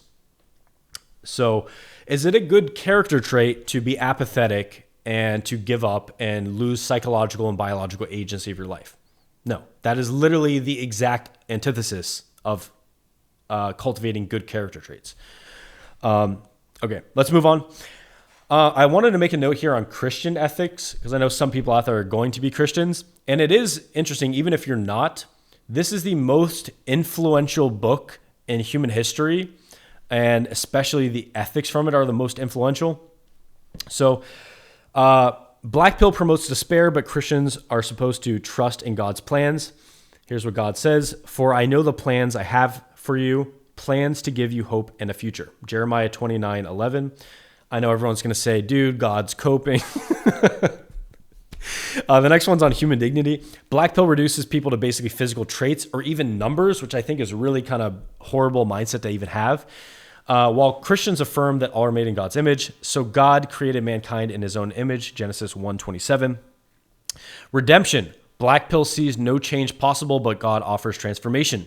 Therefore, if anyone is in Christ, the new creation has come, the old has gone, the new is here, 2 Corinthians 5:17. Active faith. Black Pill leads to passivity, while Christians are called to work ardently. I think this verse is awesome. Whatever you do, work at it with all your heart as working for the Lord, not for human masters. Colossians 3:23. I really love that one because it's like, it's not just that you're working on something or even working on yourself. It's the things that you're doing are transforming who you are in your relationship with yourself. And there is a virtue and there is a good, a net good, just in doing the damn thing. Next one, encouragement and building others up. Black Pill ideology basically is just people picking on each other's flaws, taking each other down, creating this giant cacophony of sounds where people are just like, dude, give up, it's over, blah, blah, blah. And I want to make a subpoint here. What does it say about an ideology when its adherents constantly have to convince themselves and other people that it's true? Like, if I look at let's say a video on evolutionary mismatch, it's like, oh, this is cool, this reminds me of this and that, and da-da-da. It's people aren't just like, yes, it's true, the evolution, it's true, please believe it. It's over for the creationists, it's the evolution. They don't say that at all because it's pretty obvious. It's only belief systems that are quite fragile that need this constant reinforcement. Please let me just say the thing over and over and over again so I can insulate myself. Anyway, encouragement and building others up. Black Pill spreads negativity and criticizes other people's looks. And the Christian ethic emphasizes the importance of encouraging and lifting others up. Therefore, encourage one another and build each other up, just as in fact you are doing. 1 Thessalonians 5:11. So help other people, build up everyone's self-esteem, right? Help people, guide them toward the light. Okay, that's your purpose on this planet, to provide for the tribe, to bring people toward the light, to help people out, to serve. Black Pill is antithetical to Christian principles, and from this perspective, it might even be called satanic or demonic. And when you think about it, it literally is, remember that parasitic idea? It is like a negative parasitic virus that's just like this energetic parasite that's in you. It's like, and whenever you try to put people's face in the evidence against it, they like convulse. They're like, oh, no. Like you bring them too close and the comments start coming. I've seen this on live streams. As soon as you start talking about, here's the things you can do to help. Here's like tons of examples of ugly and average guys getting girls. Here's an example of just changing your nutrition can have massive effects on how you look. And then you just see the comments, no, it's not true. It's over. Blah, blah, blah. It's like whenever it gets close to that point of showing reality as it is, the energetic parasite goes, it just needs that control. It's like, no, let me control the narrative. Okay, Black Pill ideology is essentially a nihilistic death cult that is morally reprehensible. So think about the very end result of this. The end result of this is you either get into very severe depression and you end your life, or you don't end your life, but you essentially end your bloodline and you don't reproduce. So, again, universalize this. If everyone had this mindset, basically no one will reproduce. So it's basically a death cult. Being in that, it strips life of all hope, meaning, purpose, promotes despair, and the belief of an inevitable failure is what it pushes, denies personal agency. And I want you to think about it like this. Your ancestors that were toiling and fighting and sacrificing and surviving just to give you the gift of life, thousands of generations of people, prehistory, pre-human beings that sacrificed everything to give you the gift of life, just for you to piss it away on a stupid ideology that isn't even true. Like it's the utmost betrayal, disrespect to your ancestors who put you in a position to be here. And that narcissistic self-deception will be the end of your bloodline if you don't let it go. So in this way, Black Pill's ideology is a death cult. And what basically every ethical system across the globe has in common is a reduction of suffering. And suffering is a state we create when we focus on what we lack, we feel helpless, or we obsess about things we can't control. And it's basically the opposite of cognitive behavioral therapy. And when you think about it from this perspective, Black Pill ideology is creating suffering. So, conclusion, the Black Pill ideology is morally wrong because it fosters despair, it undermines human dignity, it rejects personal growth, it strips you of the agency to improve your life, and it harms individuals and society. And we've already seen, in terms of shootings, in terms of depression, suicide, the results that this ideology can have.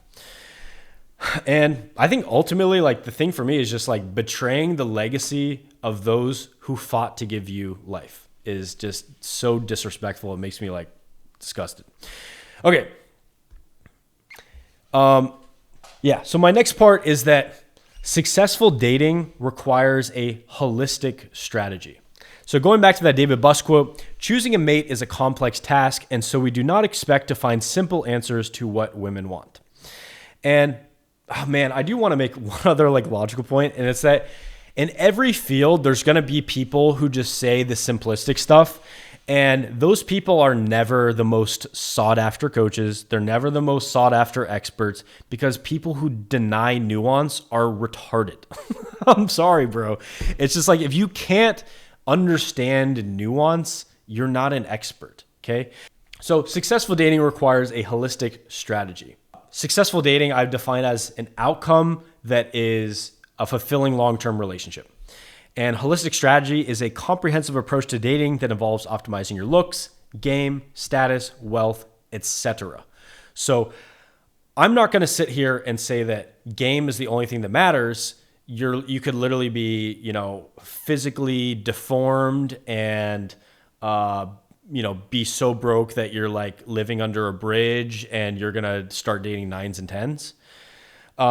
What I will say is that for every single person on the planet, with maybe 100 exceptions, there is someone who you can form a relationship with. There's someone you can have a long-term fulfilling relationship with, despite of how you look, despite on your status, despite your wealth, etc. Now, I will say that if you want to date women that are more attractive than you, if you want to date an abundance of women, that's when you need a holistic dating strategy. And holistic doesn't mean just it's healthy. It means holistic is multiple factors. So it's multi-factorial. So I'm going to talk first about looks. So because I'm arguing against the Black Pill, as I established at first, I'm not saying looks are not important, and I'm not saying you shouldn't focus on your looks. I'm saying that while they play a role, there are other things that play factors in what is an attractive man and also what is an effective dating strategy. So the first thing for maximizing your looks is maximize your looks, then let it go. So according to statistics, the prevalence of obesity among adults aged 20 to 39 in the US is 40%. And if you add into that overweight, I'm pretty sure it goes like 60 to 70%. So keep this in mind that no one is maximizing their looks. I can think of on my one hand, like people that maximize their looks. Most people, they don't eat nutritionally complete food. You're not eating meat. You're not eating eggs. You're not eating seafood. You're not eating fruit. Like most people just eat this like fucking modern, hyper processed bullshit diet of seed oils. Like if you go out to eat, you're essentially consuming seed oils most of the time. If most of your meals are delivery, you're eating seed oils most of the time. You're eating seed oils, grains, processed sugar, fucking additives, and then even the fucking food that you get from those restaurants is bullshit quality. Even the fucking animal products you get are bullshit quality. So improve the quality of your food and you will improve the quality of what you fucking look like. Now I'm going to put some videos on the screen here. But yeah, the diet is only one factor of your physical appearance. There's tons of others. So drug use, alcohol use, and keep in mind that the food that you eat is essentially sending they're sending switches to your genetics that are triggering things on and off. There's some epigenetics there, and there's also like gene signaling. And basically, you are becoming more attractive if you eat higher quality food. You can literally fix a lot of aesthetic issues, acne, bad skin, hair issues by eating better food. Okay. Drug use among people 18 to 25 is 39%. A lot of alcohol and marijuana. And then body composition. Body composition also affects how you look. Like just by decreasing your body fat, you can improve your facial aesthetics. You can improve obviously your body too. And that's just body fat. Now add into that like improving lean mass by lifting weights. There's not a single guy that wouldn't look substantially more attractive if he added like 20 pounds of muscle. And there's some studies I found on this where they found that muscularity mattered more than height for attractiveness. And I'm going to have a whole video come out soon, like what are women attracted to, the science edition. Post in the comments if you want to see that video. But so your body composition. What are some other ways? First, I would say this is how you kind of like start your fulfilling your potential is start identifying as a healthy person. If you identify as a healthy person and you kind of accept the emotional wounds that are at a base reason why you're not doing helpful things that you know you should be doing, that's the first level. And then on top of that, start by cutting out the bad habits that destroy your health. So junk food, drug use, lack of sleep, alcohol, eat an animal-based diet, most nutrient-rich diet on the planet, lift weights 3 times a week, walk 10K steps a day, get sun exposure. There's tons of things you can do. Even one of my buddies here has a looks maxing course on facial aesthetics, and there's a ton of shit you can do. You can use retinoids to tretinoin and stuff like that for your skin to improve acne scars, get rid of other scars. Like there's so many things you could do to improve your aesthetics that it's silly. Like, and again, ask anyone, girls, guys, unattractive guys, attractive girls, unattractive girls. Hey, so if someone's not really paying attention to their health and aesthetics and, you know, they look like a 5, what do you think that they could get up to if they maxed out their, gym, nutrition, sleep, stress, and cut out bad vices? Like the default answer I get is like 2 to 3 points. And yeah, look at like these examples, just changing one aspect. So acne, the primary cause of acne is hormonal. So simply by switching up your diet, and look at the acne changes that can occur. Diet, dental structure. We're going to put up some photos of this. So some of these are going to be from Weston A. Price Foundation's. There's a book called Nutrition and Physical Degeneration. And People on a traditional diet had wider jaws, straight teeth, white teeth. On the modern diet, they had narrowed faces, dental problems, modern diseases, more fucked up jaws, etc. Weight loss, body composition. So check out this guy who went from like, dude, that is such an insane transformation. Look at these. Look at those facial changes, just body fat drop. Before and after sobriety photos.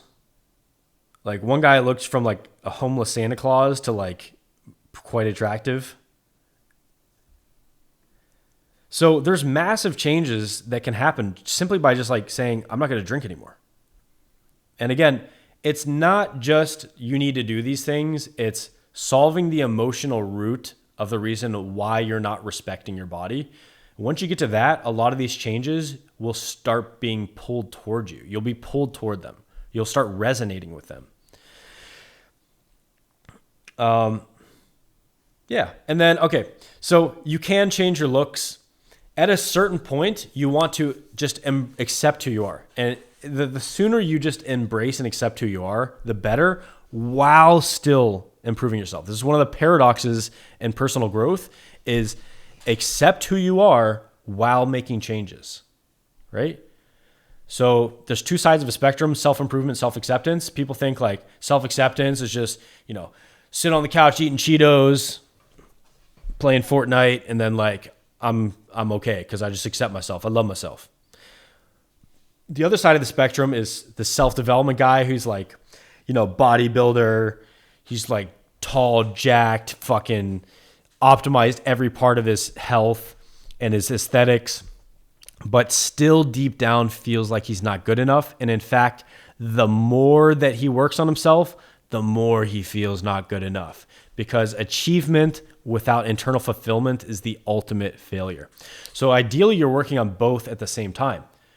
I accept myself. I love myself. I'm awesome. I'm good enough just the way I am. In fact, I'm more than enough. However, I'm still going to take actions to improve my life because I respect myself and I love myself. Check out my self-esteem guide for more on that. So you can improve your looks, but at a certain point, let it go, man. Let it go. Okay? Like, I'm never going to be black. I've come to terms with that. I would love to be light-skinned black, but and also watch the language, watch how you talk about it. Don't say like, man, if only I was. No, you are who you are. Embrace who you are and think it's the fucking shit, right? Like I have a buddy, Brandon Carter, he's bald. He's like, dude, I love being bald. All the coolest guys are bald. Like Vin Diesel, like he just makes this thing in his mind where it's like, it's the fucking shit. And at that point, it doesn't become a disadvantage. It becomes like an empowering thing where he's propelled in his growth because of that. He's not using it as an excuse, and it's not an obstacle for him. All right, going back to the evolutionary psychology foundations, boom, holistic dating approach. Again, adaptive problems, AP1, AP6, right? Adaptive problems 1 through 6. Women look for cues of a man's ability and willingness to invest, protect, parent, and remain healthy.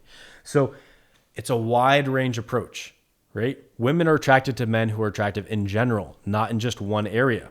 That's why, you could have a guy who is a model that's insecure and he's not getting the girl. You can have a guy who's super famous who like fucks up with girls. Like we talked about this on the podcast recently.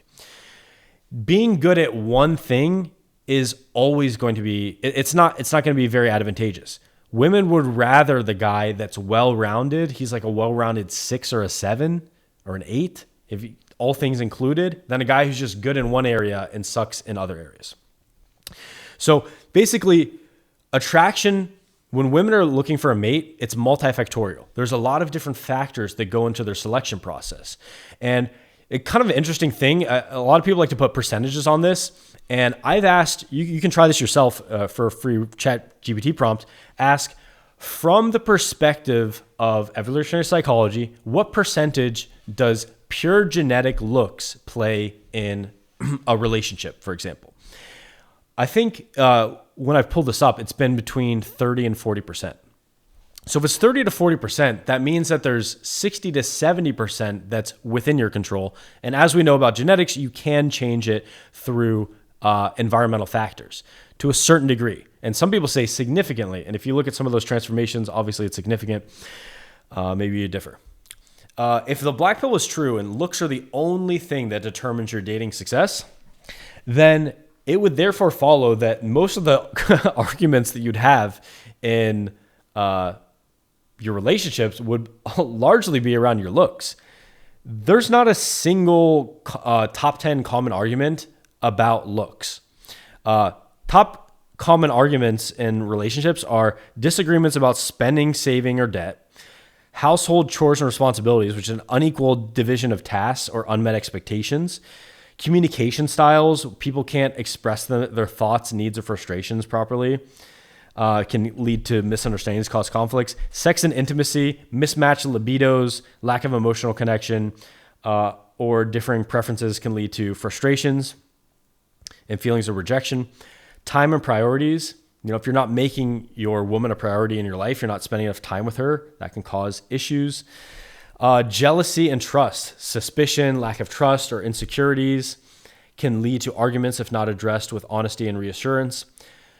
Future goals and life plans. If you're not on board with the same life goals, it can cause a lot of friction. Technology and screen time can make people feel like they're ignored or unimportant if you're spending more time with a computer than your girl. Emotional support and validation. If you're not empathetic or understanding, then in times of stress or other conflicts, it's just going to amplify that feeling of emotional neglect. So it's kind of interesting. The most common relationship arguments kind of reflect the multi-factorial nature of human attraction, just at a longer term framework. Cool. The next thing is creating a compelling offer. So I wanted to talk about same thing I talked about before, the Alex Hormozy thing. Think about you as a person. How can you max out your offer? How can you max out who you are? So max out your looks, max out your charisma, right? Max out your lifestyle, max out your strategy. People don't understand that just because you're good looking doesn't mean you're going to have the craziest dating results. I'm going to put up this thing right here where it shows that it's an image my editor will put up of bench press and the results that guys have in terms of the number of partners that they've had, sexual partners. I think the max deadlift they put on there was 405 or something like this, and it was max their partner count was 15. Anyone who's done pickup long enough has fucked 15 people in 2 weeks. It's not impressive, and they're doing it in their whole life. So when you're relying on looks as the only factor, it's so incremental. It's like if you look at the difference between benching 2 plates to 3 plates, it's almost nothing, and then 3 to 4, it's ridiculous.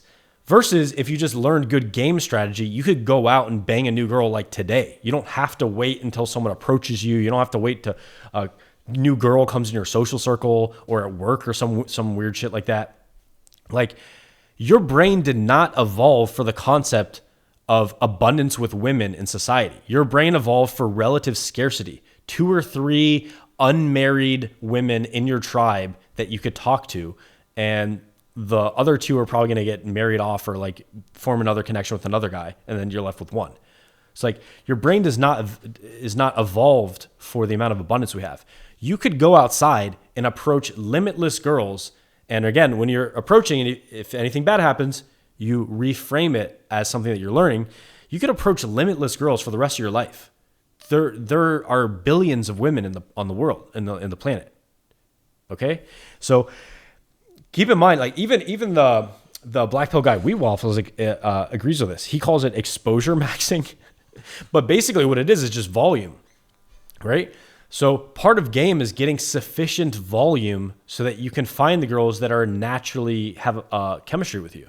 And it's not just girls that find you attractive. It's also finding girls that have a commonality with you, some similar beliefs and experiences, and women who you have this energetic connection to, right? I didn't have chemistry with the most attractive girls that I've ever fucked. Some of the most attractive girls I banged, I was it's cool, but I don't really feel this deep spiritual, emotional chemistry that I felt with some other girls, right? And it's not saying you can't find that with a 10. It's just It's decoupling that. Attraction and chemistry aren't just looks, right? It's other parts of your personality. How do you vibe together? How are your attachment styles working together? So anyway, create that compelling offer. Who can you become? What's the archetype that you're going to inhabit that is going to attract that ultimate girl for you? And by putting yourself out there and by doing enough volume, you can essentially solve a lot of these issues. A lot of these issues that you have are what I had when I was first starting, which was I didn't have enough data because I didn't fucking approach. I didn't even know game was a thing. And as a result, the only experiences I had weren't positive that built up my self-esteem or my thought process that I could even do this. So I adopted this mindset that I'll probably never find a girl. And then when I realized, oh shit, game exists, I can meet a bunch of girls and eventually there's one that's going to like me. It was the first big epiphany I had, and I started taking action. And that's the way my fucking life is the way it is. That's why I'm in a fucking $7,000 a month apartment. That's why I drive my dream car. That's why I have an awesome fucking hot girlfriend. It's because I took a data-driven approach to it, right? I believed that game could work because it made sense to me. I didn't even know it was a thing, and then I found out about it, and then it started working. So when you believe things work, you're going to go and try them, and by trying them, especially in game, you're going to have more reps, and in those reps, you're going to find similar things, and this goes for every single guy, and I've coached every single guy. Trust me. Some girls you're going to approach, they're going to respond well. Some girls are going to be neutral. Some girls are going to respond not very friendly or poor. With the girls that respond neutral, you're going to stay in and you're going to kind of test for some compliance later on, see if you can build some attraction there. If she's not feeling it, you don't have to continue. The girls where it's a yes or pretty enthusiastic on the open, then those are obviously easier interactions. Now, the way looks works is looks will definitely help you increase that percentage of yeses and maybes, but it fades away quite quickly. Girls will also give you kind of a benefit of the doubt. So like if you look like me, girls are going to give you less chances than if you look like a male model, right? The male model, the girl will say, he'll fuck up like once, twice, 3 times in interaction. And by the 3rd or 4th time, the girl's like, all right, I've seen enough, right? She's going to give him the first 1 or 2 or 3. Maybe for a guy like me, that same girl would give me 1 chance or 2 chances. So the only real difference is I have to be slightly more on point with my game. And the cool thing with game is after you make a mistake, you don't have to make the same mistake again. You can learn from your mistakes. And so your game gets better over time. And simply by going out, a lot of your sticking points in game, a lot of things you fuck up on, auto-correct. The next thing about the holistic dating strategy would be having some source of purpose to your life. So if you're in a career where you're helping people, you're making a difference, you're involved in something that's like good for society, then, something pro-social like that, women are going to see that and they're going to resonate with that. So ambition, drive, even material success, these all can play a role at a certain level. Now, again, why do these not play as big of a role as social skills and game? Because we evolved in hunter-gatherer societies that were nomadic, following around animals. So there really isn't that big of a difference between a guy making $100,000 a year and a guy making $1 billion a year, because the guy making $100,000 a year can still eat the best food. He can still live in a great place in his city. He can still have a great social life. He can still go to cool places, go travel, etc. So there's huge diminishing returns to wealth. And the reason why is when we were hunter-gatherers in nomadic societies, we couldn't accumulate a lot of different wealth. We couldn't accumulate lots of physical possessions to bring with us because it's simply too fucking heavy. So women have a predisposition to prefer guys with higher social status because higher social status actually correlates with resources. So that social status, obviously it's good for other reasons, social affiliations, connections, etc. But that social status also has the added benefit of having resources flowing to the top. Resources flow to the top of status hierarchies. This happens even in communist dictatorships and USSR and everywhere communism has been tried. Inevitably, a hierarchy takes place and the resources flow to the top. It's just how it's a law of human nature. So that's why women look for things like social dominance. They look for assertiveness. They look for social skills. They look for tone of voice. They look for how loud this guy's speaking. They look for behavioral cues. Is this guy like looking down at the ground, hunched over, looking at his feet, speaking like this, breathing shallow? Or is he opened up? Hey, what's up, guys? How you doing? Right? So they look for these cues and they respond to them, right? And conversely, there's this concept, hot until he opens his mouth. Ask girls about this. Have you ever seen a guy you thought he was hot and then you talked to him and then he suddenly became unattractive to you, gave you the ick? Every girl will say, oh my God, let me tell you the story. So you can communicate the exact opposite as well. If you open your mouth, if you're attractive and you open your mouth and you're insecure, self-deprecating, you speak with a high tone of voice, you speak with uptalk, trying for rapport tonality. Oh, really? Are you going? If you lack social intuition, they're going to be turned off. Okay. And again, not my opinion. I actually toured Europe with this guy, good friend of mine. I'm not picking on him here, but he does not have the best game. And I think he's 6'4" or maybe 6'5". I think he's 6'4".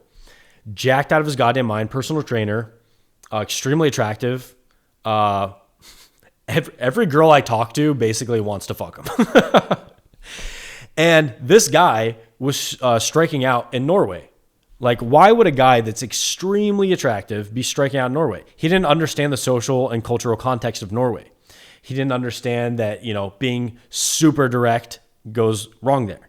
So that lack of social intuition in that instance made him have no success in that place. And it literally made him sad. He depressed. He was like, I hate Norway. So your actions and the things that you do in game and seduction lead to the results.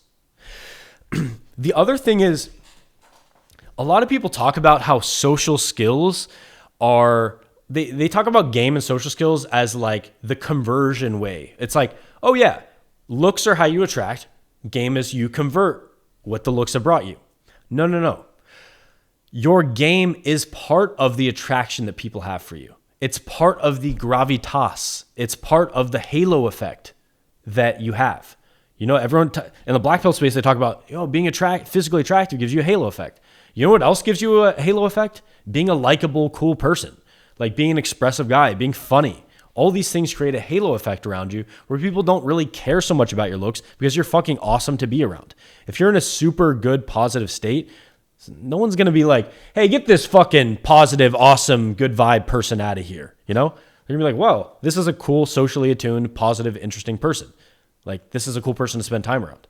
And you don't see them for their defects. You see them for the vibes that they're giving you. The next point I have is that game and self-development have intrinsic value.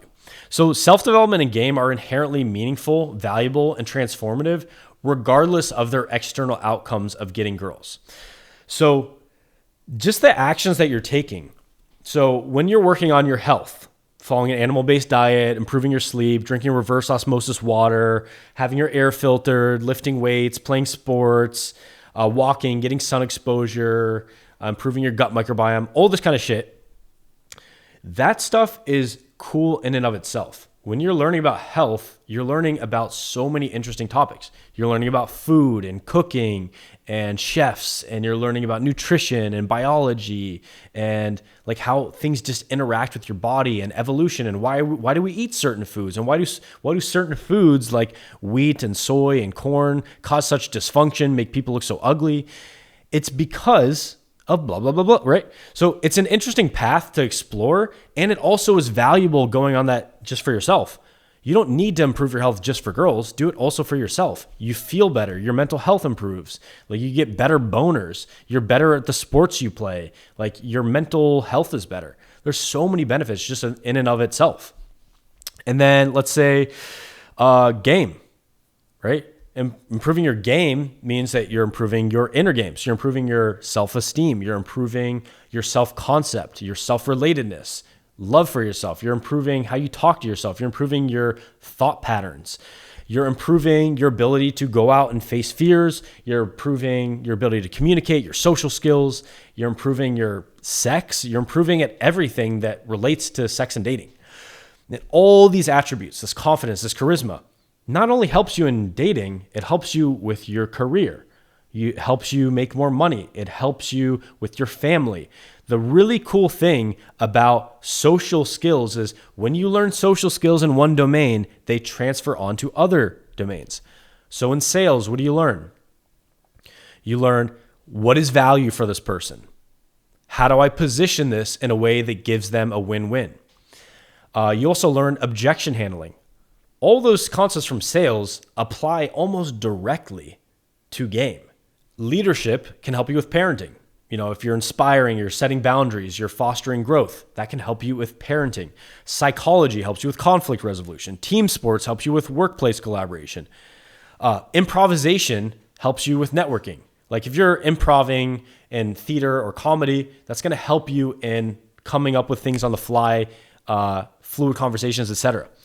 But self-development on steroids is basically game. Like if you learn game, you are doing self-development on steroids. There's nothing that transforms people faster than game.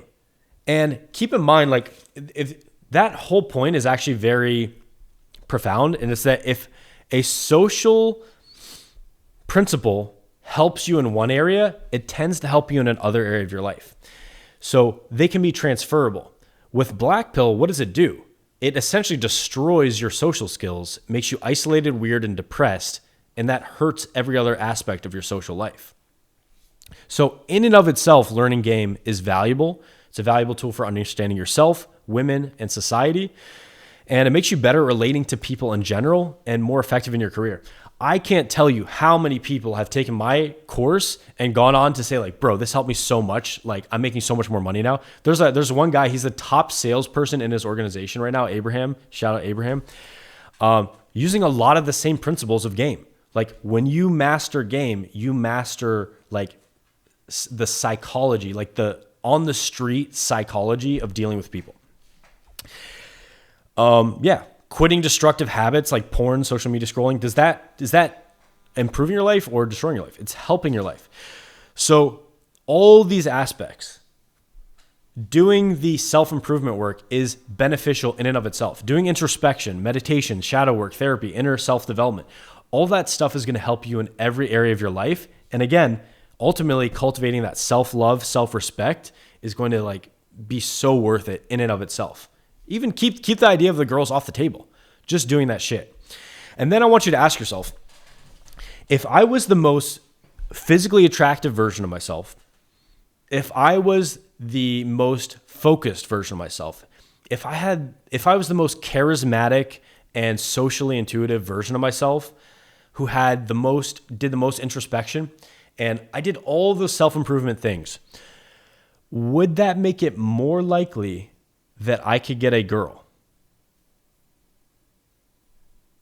If the answer is yes, you're right. If you do a lot of the self-improvement work, you can improve your ability to get girls. And that's exactly what I've done. And that's exactly what tons of people have done. AustenSummers.com/results if you want to see hundreds upon hundreds of testimonials. There's literally 2 testimonials. The page kept crashing. So go to the bottom and hit load more, and then you'll load the next series of images, and you can see like infinite amount of proof.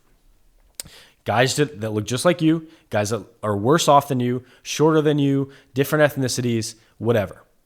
Getting real world success, getting real results real fast. So yeah, the next thing I have is just real world proof, right? Transformations happen. Just like I talked about, AustenSummers.com/results. I'm going to use myself as an example here. Keep in mind, I'm not basing my opinion. I'm not basing all these arguments on my opinion. Most of this stuff is coming from biological scientific fact.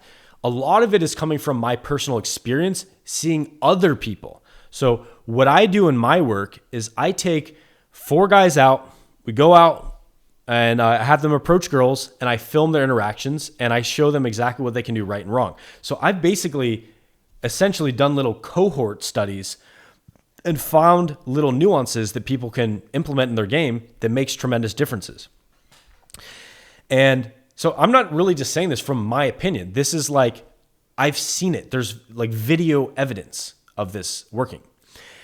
So, and keep in mind, there's other dating coaches out there. Tons of us have tons of results for our own clients.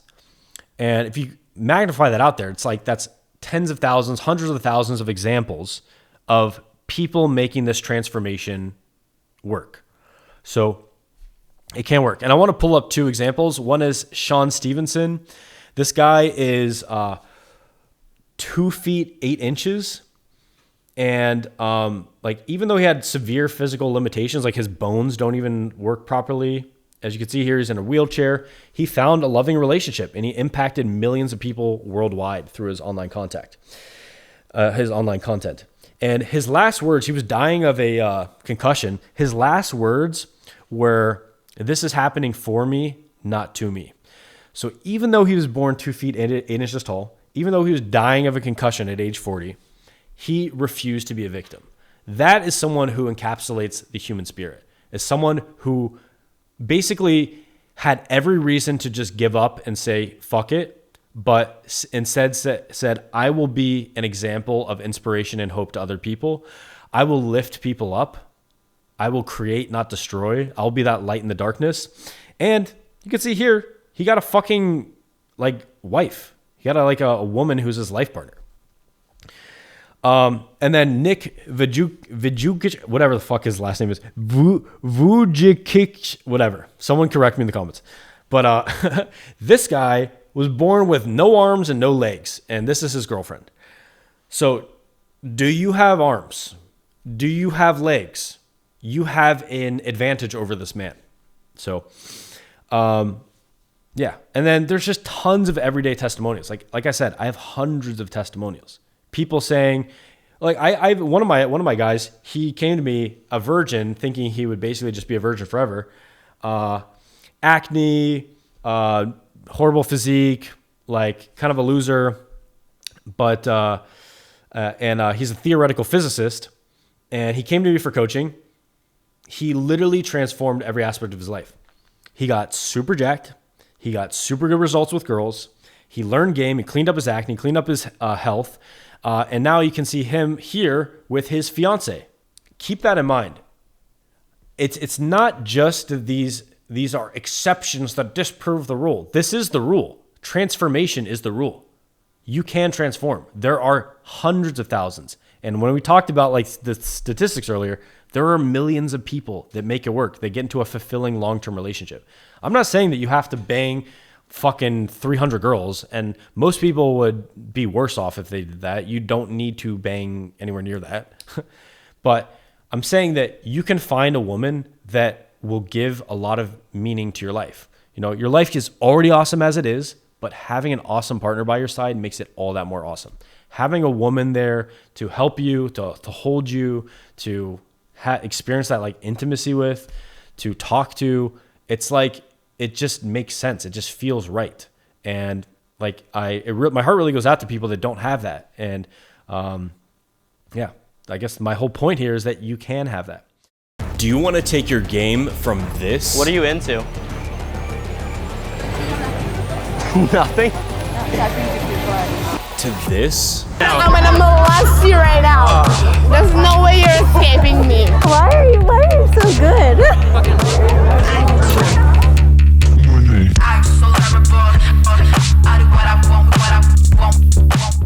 While you may understand my transformation, you may not know that I've taught over 1,000 people all over the world in person to transform using the same framework.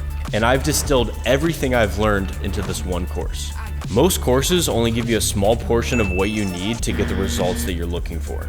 such as getting over approach anxiety or learning how to text. While they may go deep on one subject, you miss out on all the other essential aspects of learning game. And lastly, they only cover theory. No one actually provides guys with the exercises they need to transform theory into skills through practice. This problem in our industry led us to create Game Transformation, the fastest sequential process for learning game ever. What if there was just one course that gave you 100% of what you need in chronological order with lifetime support from a helpful community and an experienced mentor? Throughout this program, you'll learn every essential aspect of dating, even if you're a complete beginner. In Game Transformation, you progress through 5 main stages. Phase 1, desensitization. We help you destroy approach anxiety so you can relax and approach anyone, anytime, anywhere. Phase 2, vibe. This is where we give you the tools to charismatically express yourself and make those conversations engaging. Phase 3, sexualization. This is where you flip a switch in women's brains so they view you as a sexual man and not a friend.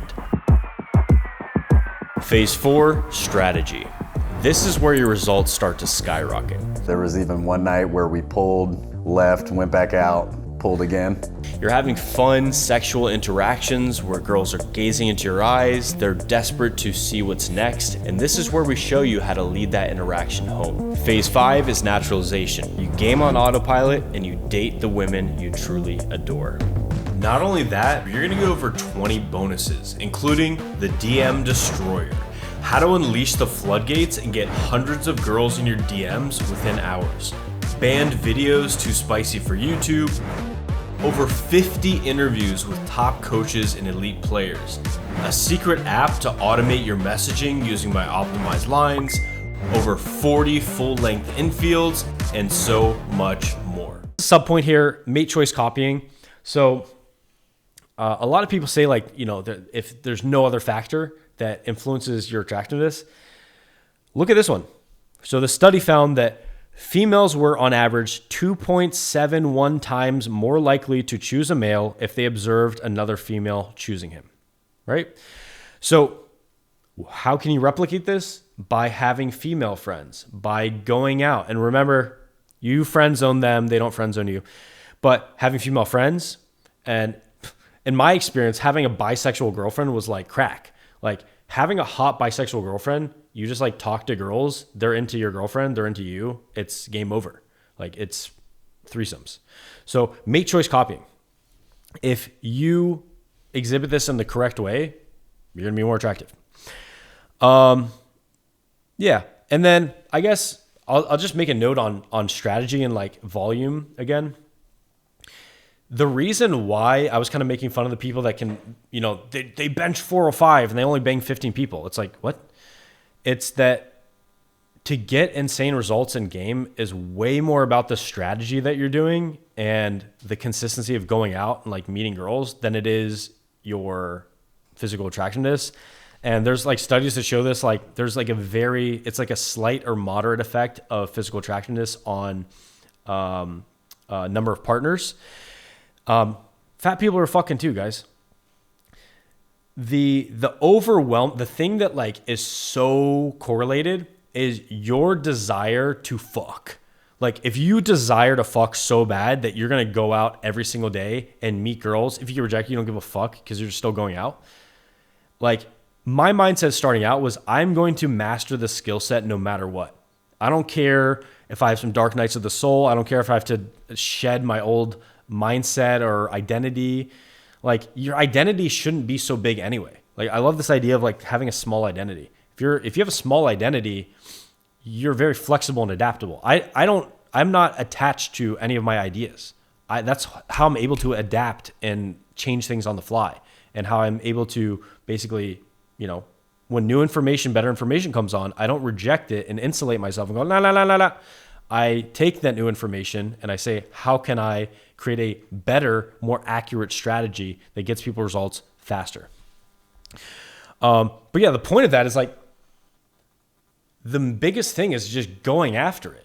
Like if you, let's say even I hate doing these like success rate and numbers thing. It's such like a low consciousness, weird thing to do.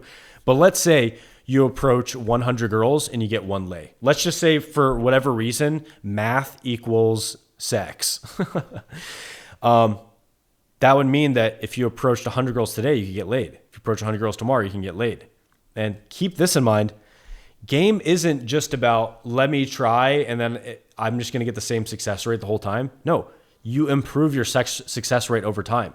When I was filming my software developer picks up girls video, I had to change locations because I was on such a roll that I didn't get rejected a single time. I got number after number after number. I got like 8 or 10 numbers in a row.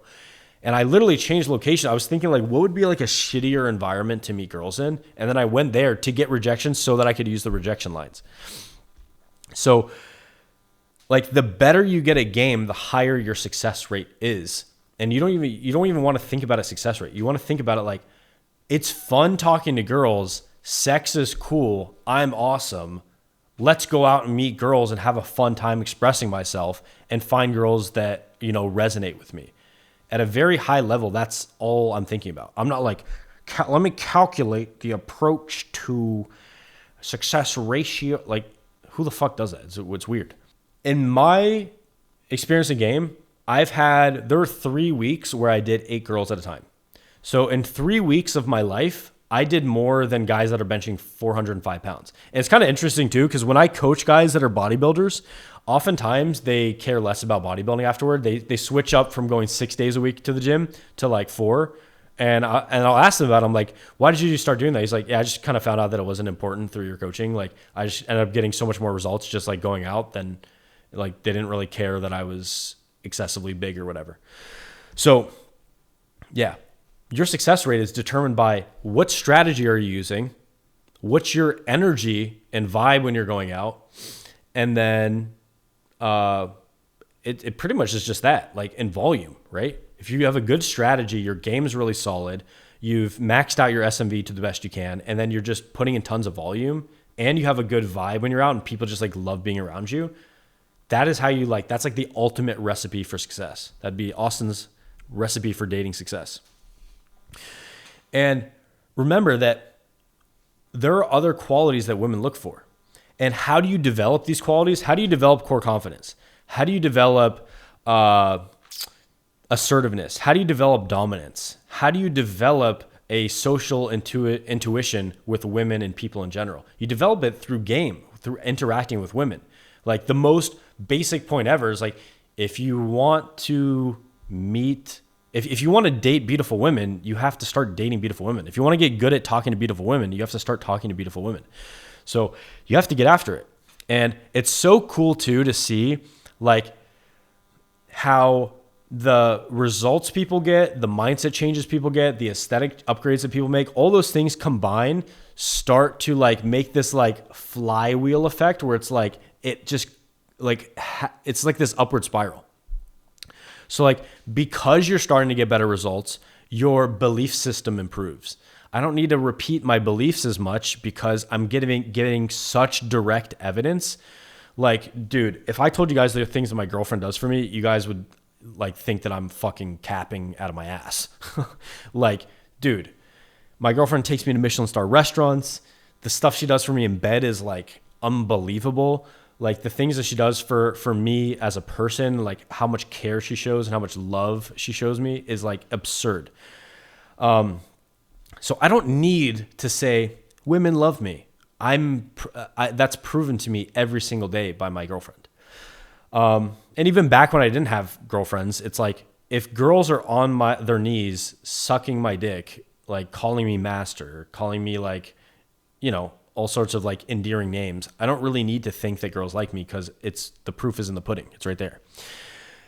And because of those mindset changes, I'm more confident. And it's this like self-fulfilling prophecy that's in the positive direction. It's the upward spiral. So yeah, obviously you guys don't need me to rant too much about this. Like I have an entire channel dedicated to how to become a more attractive man. And also subscribe to this channel if you're not, because I'm going to be putting out a video, 100 tips to become a more attractive man.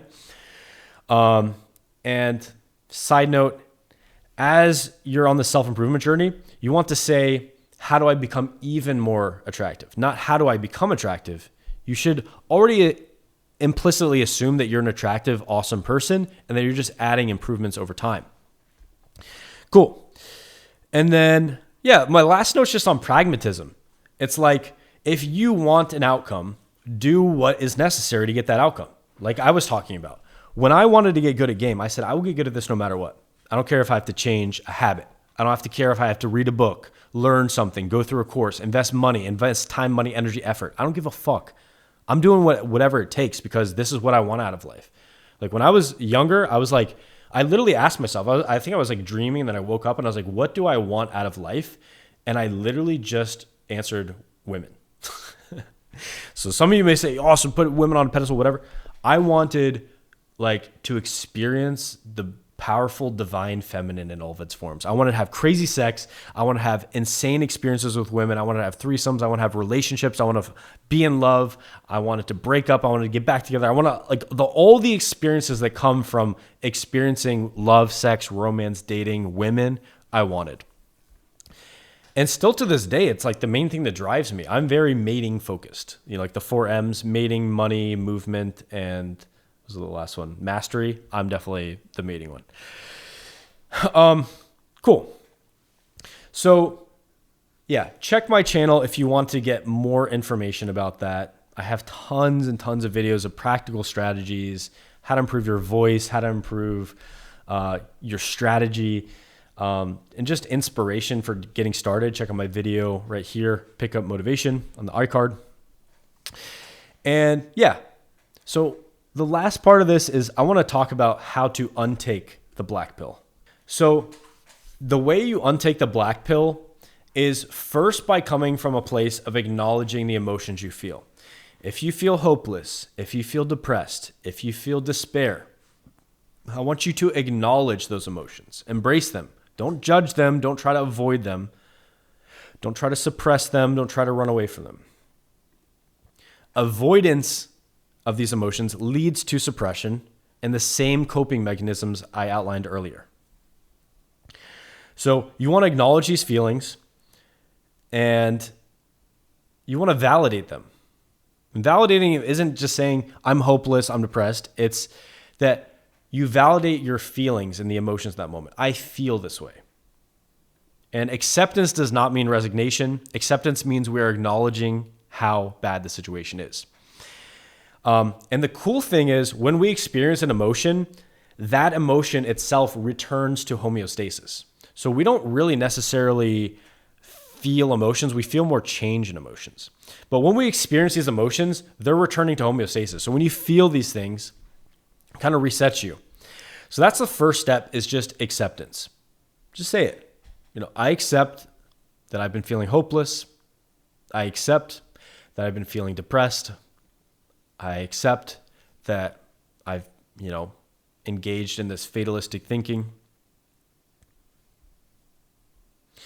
And the next step of this process, using the ACT method, it's a therapy. And this therapy, I want to tell you guys, it's been proven in meta-analyses to work. I know some of you guys are going to be logic focused like me, and you want to hear that. I'm going to put the meta-analysis on the screen. The next step is cognitive diffusion. And this is where you separate yourself from these black pill beliefs. So like instead of saying it's over for me, or I'm unworthy of love, or I'm never going to be enough, recognize that these thoughts are basically mental habits. They're more mental habits than absolute truths. So for example, saying it's over for me, reframe it as it's just beginning for me. I actually was watching this black pill video, but it turns out it wasn't even a black pill video. It was like this guy basically saying that you can improve your aesthetics like massively by eating like meat basically. And he showed like tons of examples for it. But he said basically, it's not over for me. It's not over for you. It's literally just the beginning. This is just the start. And I want you to frame it as, I'm noticing this thought. I'm noticing I'm having the thought that it's over for me. So just put a little bit of distance between yourself and separate yourself from the belief. The next step is present moment awareness. So you're shifting your focus away from ruminating on past rejections or failures or fears. And you're practicing mindfulness to engage with the present, where change and growth can happen. So oftentimes, the great book on this, by the way, is The Power of Now by Eckhart Tolle. Basically, suffering is created through the future or the past. It's never in the present that you feel the suffering. So in the present moment, you're kind of just in this like non-dualistic, like they call it a quantumist mind in different parts of spirituality. But you're in this state where you're just like, everything is okay. When you're thinking about the past, that's when you're ruminating, like, fuck, this happened in the past. Like, man, that was so stupid. Fuck, I'm not good enough, blah, blah, blah. And then in the future, fears. Oh, fuck, am I ever going to be able to like find a girl? I don't know, blah, blah, blah. So this fear of the future and like the rumination about the past is where a lot of these feelings of suffering comes from. And when you practice mindfulness to engage with the present moment, that like kind of loosens the grip of this black pill ideology around your throat, and you can like finally breathe. Next step is self as context. So recognize that you are not defined by your looks, your past failures, or societal labels. You are an individual that's capable of growth and change, just as hundreds of thousands of people that I've talked about, just as the tons of examples on my success page, just as the millions of people that were able to reproduce. Like there's literally, if you count like this, from average to below, there's 2 billion men that are on the planet and 2 billion women. There's 4 billion offspring from people that were average or below average, pretty much. So you're capable of change. The next one is values clarification. So this one, I'm so big on it. And unfortunately, I can't do a whole like 3-hour deep dive on like how you create your values. But basically what I want to say here is identify what truly matters to you outside the black pill framework. So what matters to you at a subconscious level? Like close your eyes right now and think like, what values do I have? What are the things that I want to bring into my life? So when I'm thinking about myself, I'm thinking contribution. I want to give back. I'm thinking about growth. I want to learn. I want to grow. I want wisdom. I want to act with intelligence. I want to make smart strategic decisions. I want to be a great leader. I want to be a great boyfriend, eventually a great father. What other values? I love freedom. I love expression. So just think about those values off the top of my head. I have a whole list, but that was just like off the cuff what I'm feeling right now. And write those down and use those values to guide your actions. So if you really do value, freedom and joy and expression, maybe it's time to take committed action to get away from the black pill mindset that's keeping you trapped. So one thing I'd have you do is visualize as well. So I want you to visualize like what your current mindset and your current values, the values that up to this point you've had, and the values the black pill instills in you: hopelessness, despair, inaction, lack of agency. What do those values lead to? So quick visualization, close your eyes, 30 seconds. You have these emotions and these values inside of you. Maybe one of the values is certainty. This black pill gives me some sense of certainty, and I feel like, it's over for me, and that kind of does give me some certainty in that. But what is the ultimate consequence of these down the line? What's your life going to look like 5 years from now? How old are you going to be 5 years from now? How much deeper ingrained will these beliefs be if you continue on the same path? What do you expect the result of these to be in that 5-year time frame? And then flipping that on its head, your new values, if you clarify the values that are leading toward the life that you want, think about a great life where you're at the cause of your life. You don't let circumstances dictate to you. You create your own destiny. What is that upward spiral going to look like for you in 5 years' time, in 10 years' time? Where you have values such as love, truth, wisdom, freedom. When you want to live a life where you're experiencing love and connection with a woman, you need to start valuing love and connection more. So now that you've kind of aligned your values somewhat, it's time to get committed action. So take small, consistent steps toward your values, even if some discomfort arises. So if building relationships for you came up for you during that visualization, and that's a value, practice engaging in genuine low pressure conversations. Just start very, very, very small steps. I have a whole video on my channel right there, iCard, on it's called the desensitization plan, beginner desensitization plan. This is basically how I got over approach anxiety. And yeah, and if self-improvement aligns with your values, then focus on the areas that matter to you. You know, improve your aesthetics, your hygiene, your grooming, your style, improve your social skills, improve your game, improve your career, your sense of purpose, your ambition, improve all the things that you can. I think a big part of this process is forgiving yourself. So a lot of these, different cults and different ideologies that can keep people trapped in these like echo chambers,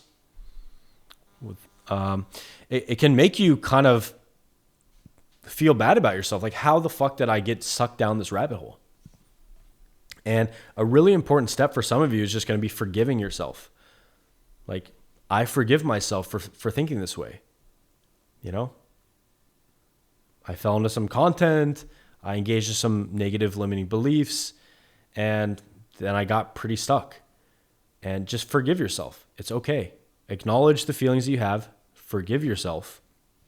And that place of self-compassion is actually the place that you should be coming from. Like, feel compassion for yourself for falling into that. So we already talked about the ACT framework. I want to add a couple other things to it that I think are important. Part of the values thing is like shifting your focus and your questions. So again, suffering is a state we create when we focus on what we lack, feel helpless, or obsess about things we control. You don't just experience suffering. You can experience pain. You can experience being put down or rejection. But suffering is an added layer of mental strain that you put on yourself. And I love this quote. I used this quote in one of my first speeches ever, which was, you can't have a positive life with a negative mind, right? Your negative mind is coloring your life in every step of the way.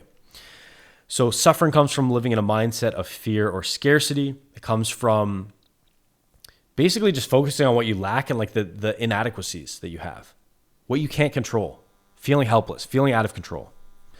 So I want you to shift your focus onto what you can control and start taking those small steps. A really big key would be a daily practice of self-love. And this could be a meditation such as metta, M-E-T-T-A. And I'm going to put a meditation in the description below. You should basically create this as a plan. And the things that I'm outlining to you, if you're stuck and you want to get help on this, like literally write those steps down. And the steps were, again, acceptance, acknowledge the emotions you feel. Cognitive diffusion, separate yourself from those beliefs. Present moment awareness, shift your focus away from ruminating on the past or a fear of the future and focus on the present.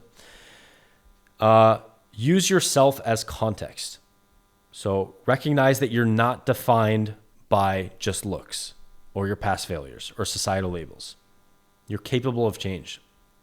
Values clarification, identify what truly matters to you outside the black pill framework and what truly matters to you. Not trying to avoid things, like just being honest with yourself and genuine. What do you want out of life? What do you want to experience? Who do you want to be? Who do you want to become? And then committed action. Take action toward those values. And be very careful of the questions that you ask yourself and reframe them. So I had to reframe my question pretty recently because I was asking, how can I be better? How can I become better? And the implicit assumption in that is that I'm not good enough. So I've changed my question now to, and it's also super self-focused and very self-centered. So now my main question that I ask now is, how can I become even better so that I can give even more? So the focus there is on giving to others and contributing to the tribe, basically. And I'm focused on how can I become even better? I'm already awesome, but let's see how I can become more awesome. Cool. a big step is to unfollow every black pill content creator and leave every black pill and looks max group. So these echo chambers, like I've talked about before, kind of reinforce these distorted thoughts and re-trigger these emotional pain buttons that you're pushing on yourself. And realize that a lot of you pushing those pain buttons again and again and again isn't necessarily because you want to. It's just because it feels like home.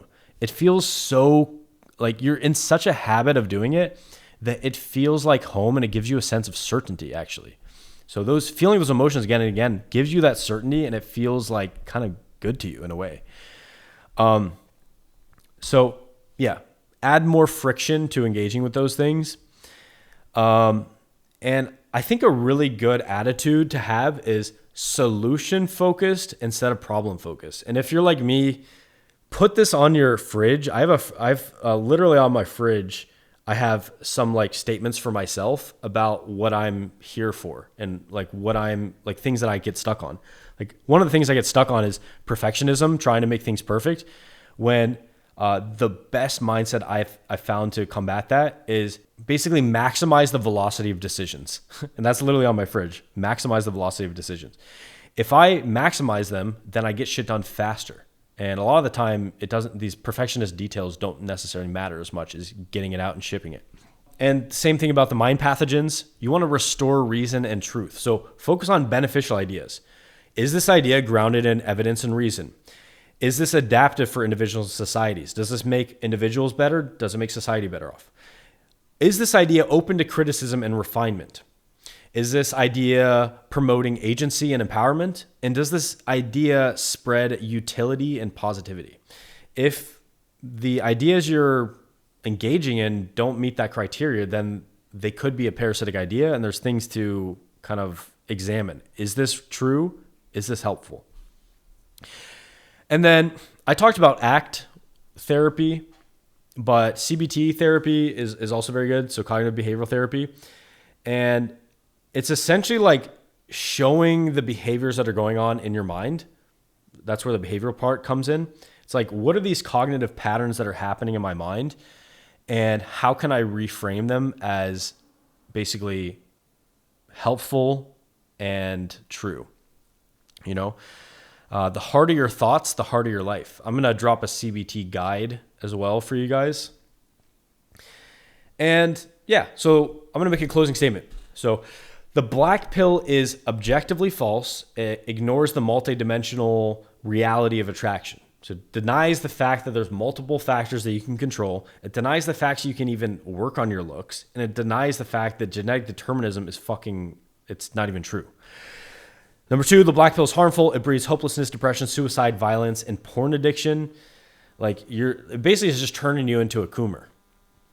The black pill is morally wrong. So the black pill is morally wrong because it fosters the sense of fatalism, which causes you to not create virtues. It leads you to vices and shitty thinking, and like you're not at the cause of your life.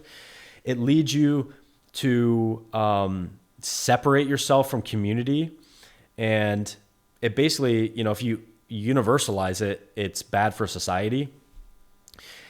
And would literally cause like societal collapse. It's like essentially like a death cult. And successful dating requires a holistic strategy. Like if you want to have a long-term fulfilling, awesome relationship with a woman who supports you, who's quite attractive, you need a holistic strategy. You need to work on not just your looks. You need to work on your, even beyond looks, your physical looks. It's like your grooming, your style, your confidence can all play into that initial appearance. The vibe that you give off. You need to improve your strategy with how you're going about game, improve the volume of reps that you're getting online and in person. And yeah, it requires a holistic strategy. You need to work on all these skills: social skills, game, emotional health, status. Like all these things play a role. And the 5th one is, if you've taken the black pill, untake it. And if you haven't, fucking God bless you for finding this video. You're welcome. I just saved you potentially years of your life. So yeah, basically the black pill is objectively false, harmful, morally wrong. Successful dating requires a holistic strategy. And if you've taken the black pill, follow the ACT framework that I outlined, get into cognitive behavioral therapy, start taking action, create your values that you want in life, start taking steps toward it. Final word, if you're black pilled, good on you for finding this video. And if you've watched the whole video, smash the like button, leave a comment down below, something you learned in this video. I learned a lot just researching this video, but we can all fall into these traps. Everyone has some kind of, insecurities, self-doubt at times. And it's really important to have a great relationship with yourself at the end of the day. No matter what you choose to do after this video, focus on addressing your emotional wounds, focus on healing yourself, focus on self-love, gratitude, and your life is going to be so much more enjoyable because you're going to be changing the way that you relate to yourself, which is the number one correlated factor with improved mental health, just having a great fucking awesome life. And if you want great results with women, you should have a strategy that incorporates the multi-factorial nature of women's attraction. And if you want that, go to gametransformation.com. I have a course that has 250 videos outlining not only ways to improve your game, but your looks, improve your diet, your aesthetics, improve your inner qualities, improve the way you relate to yourself. Every part of that course has a mindset part of it. And it's kind of built like a personal trainer would build a program. It's very action oriented. Every single lesson that you go through, there's steps to take that are going to improve your life, and you can feel the changes working immediately. And if you doubt that, check all of these testimonials. These are all people that have gone through my courses, whether in person or online, and have changed their life for the better. So there is hope out there. Whether you choose to work with me or whether you choose to do it alone is up to you. But what I sincerely hope for anyone that has listened to this whole video is that you have a better relationship with yourself, and that this inspires you, gives you some hope so that you can focus on improving your life, focus on improving your relationship with yourself, focus on improving your relationship with other people, women, and eventually, I really do hope that for every guy listening out there, you find a woman who you can have at your side that makes life worth living. So, thanks for listening. It's been Austen Summers, international dating coach, relationship expert. Peace and out. Talk to you guys later. Peace.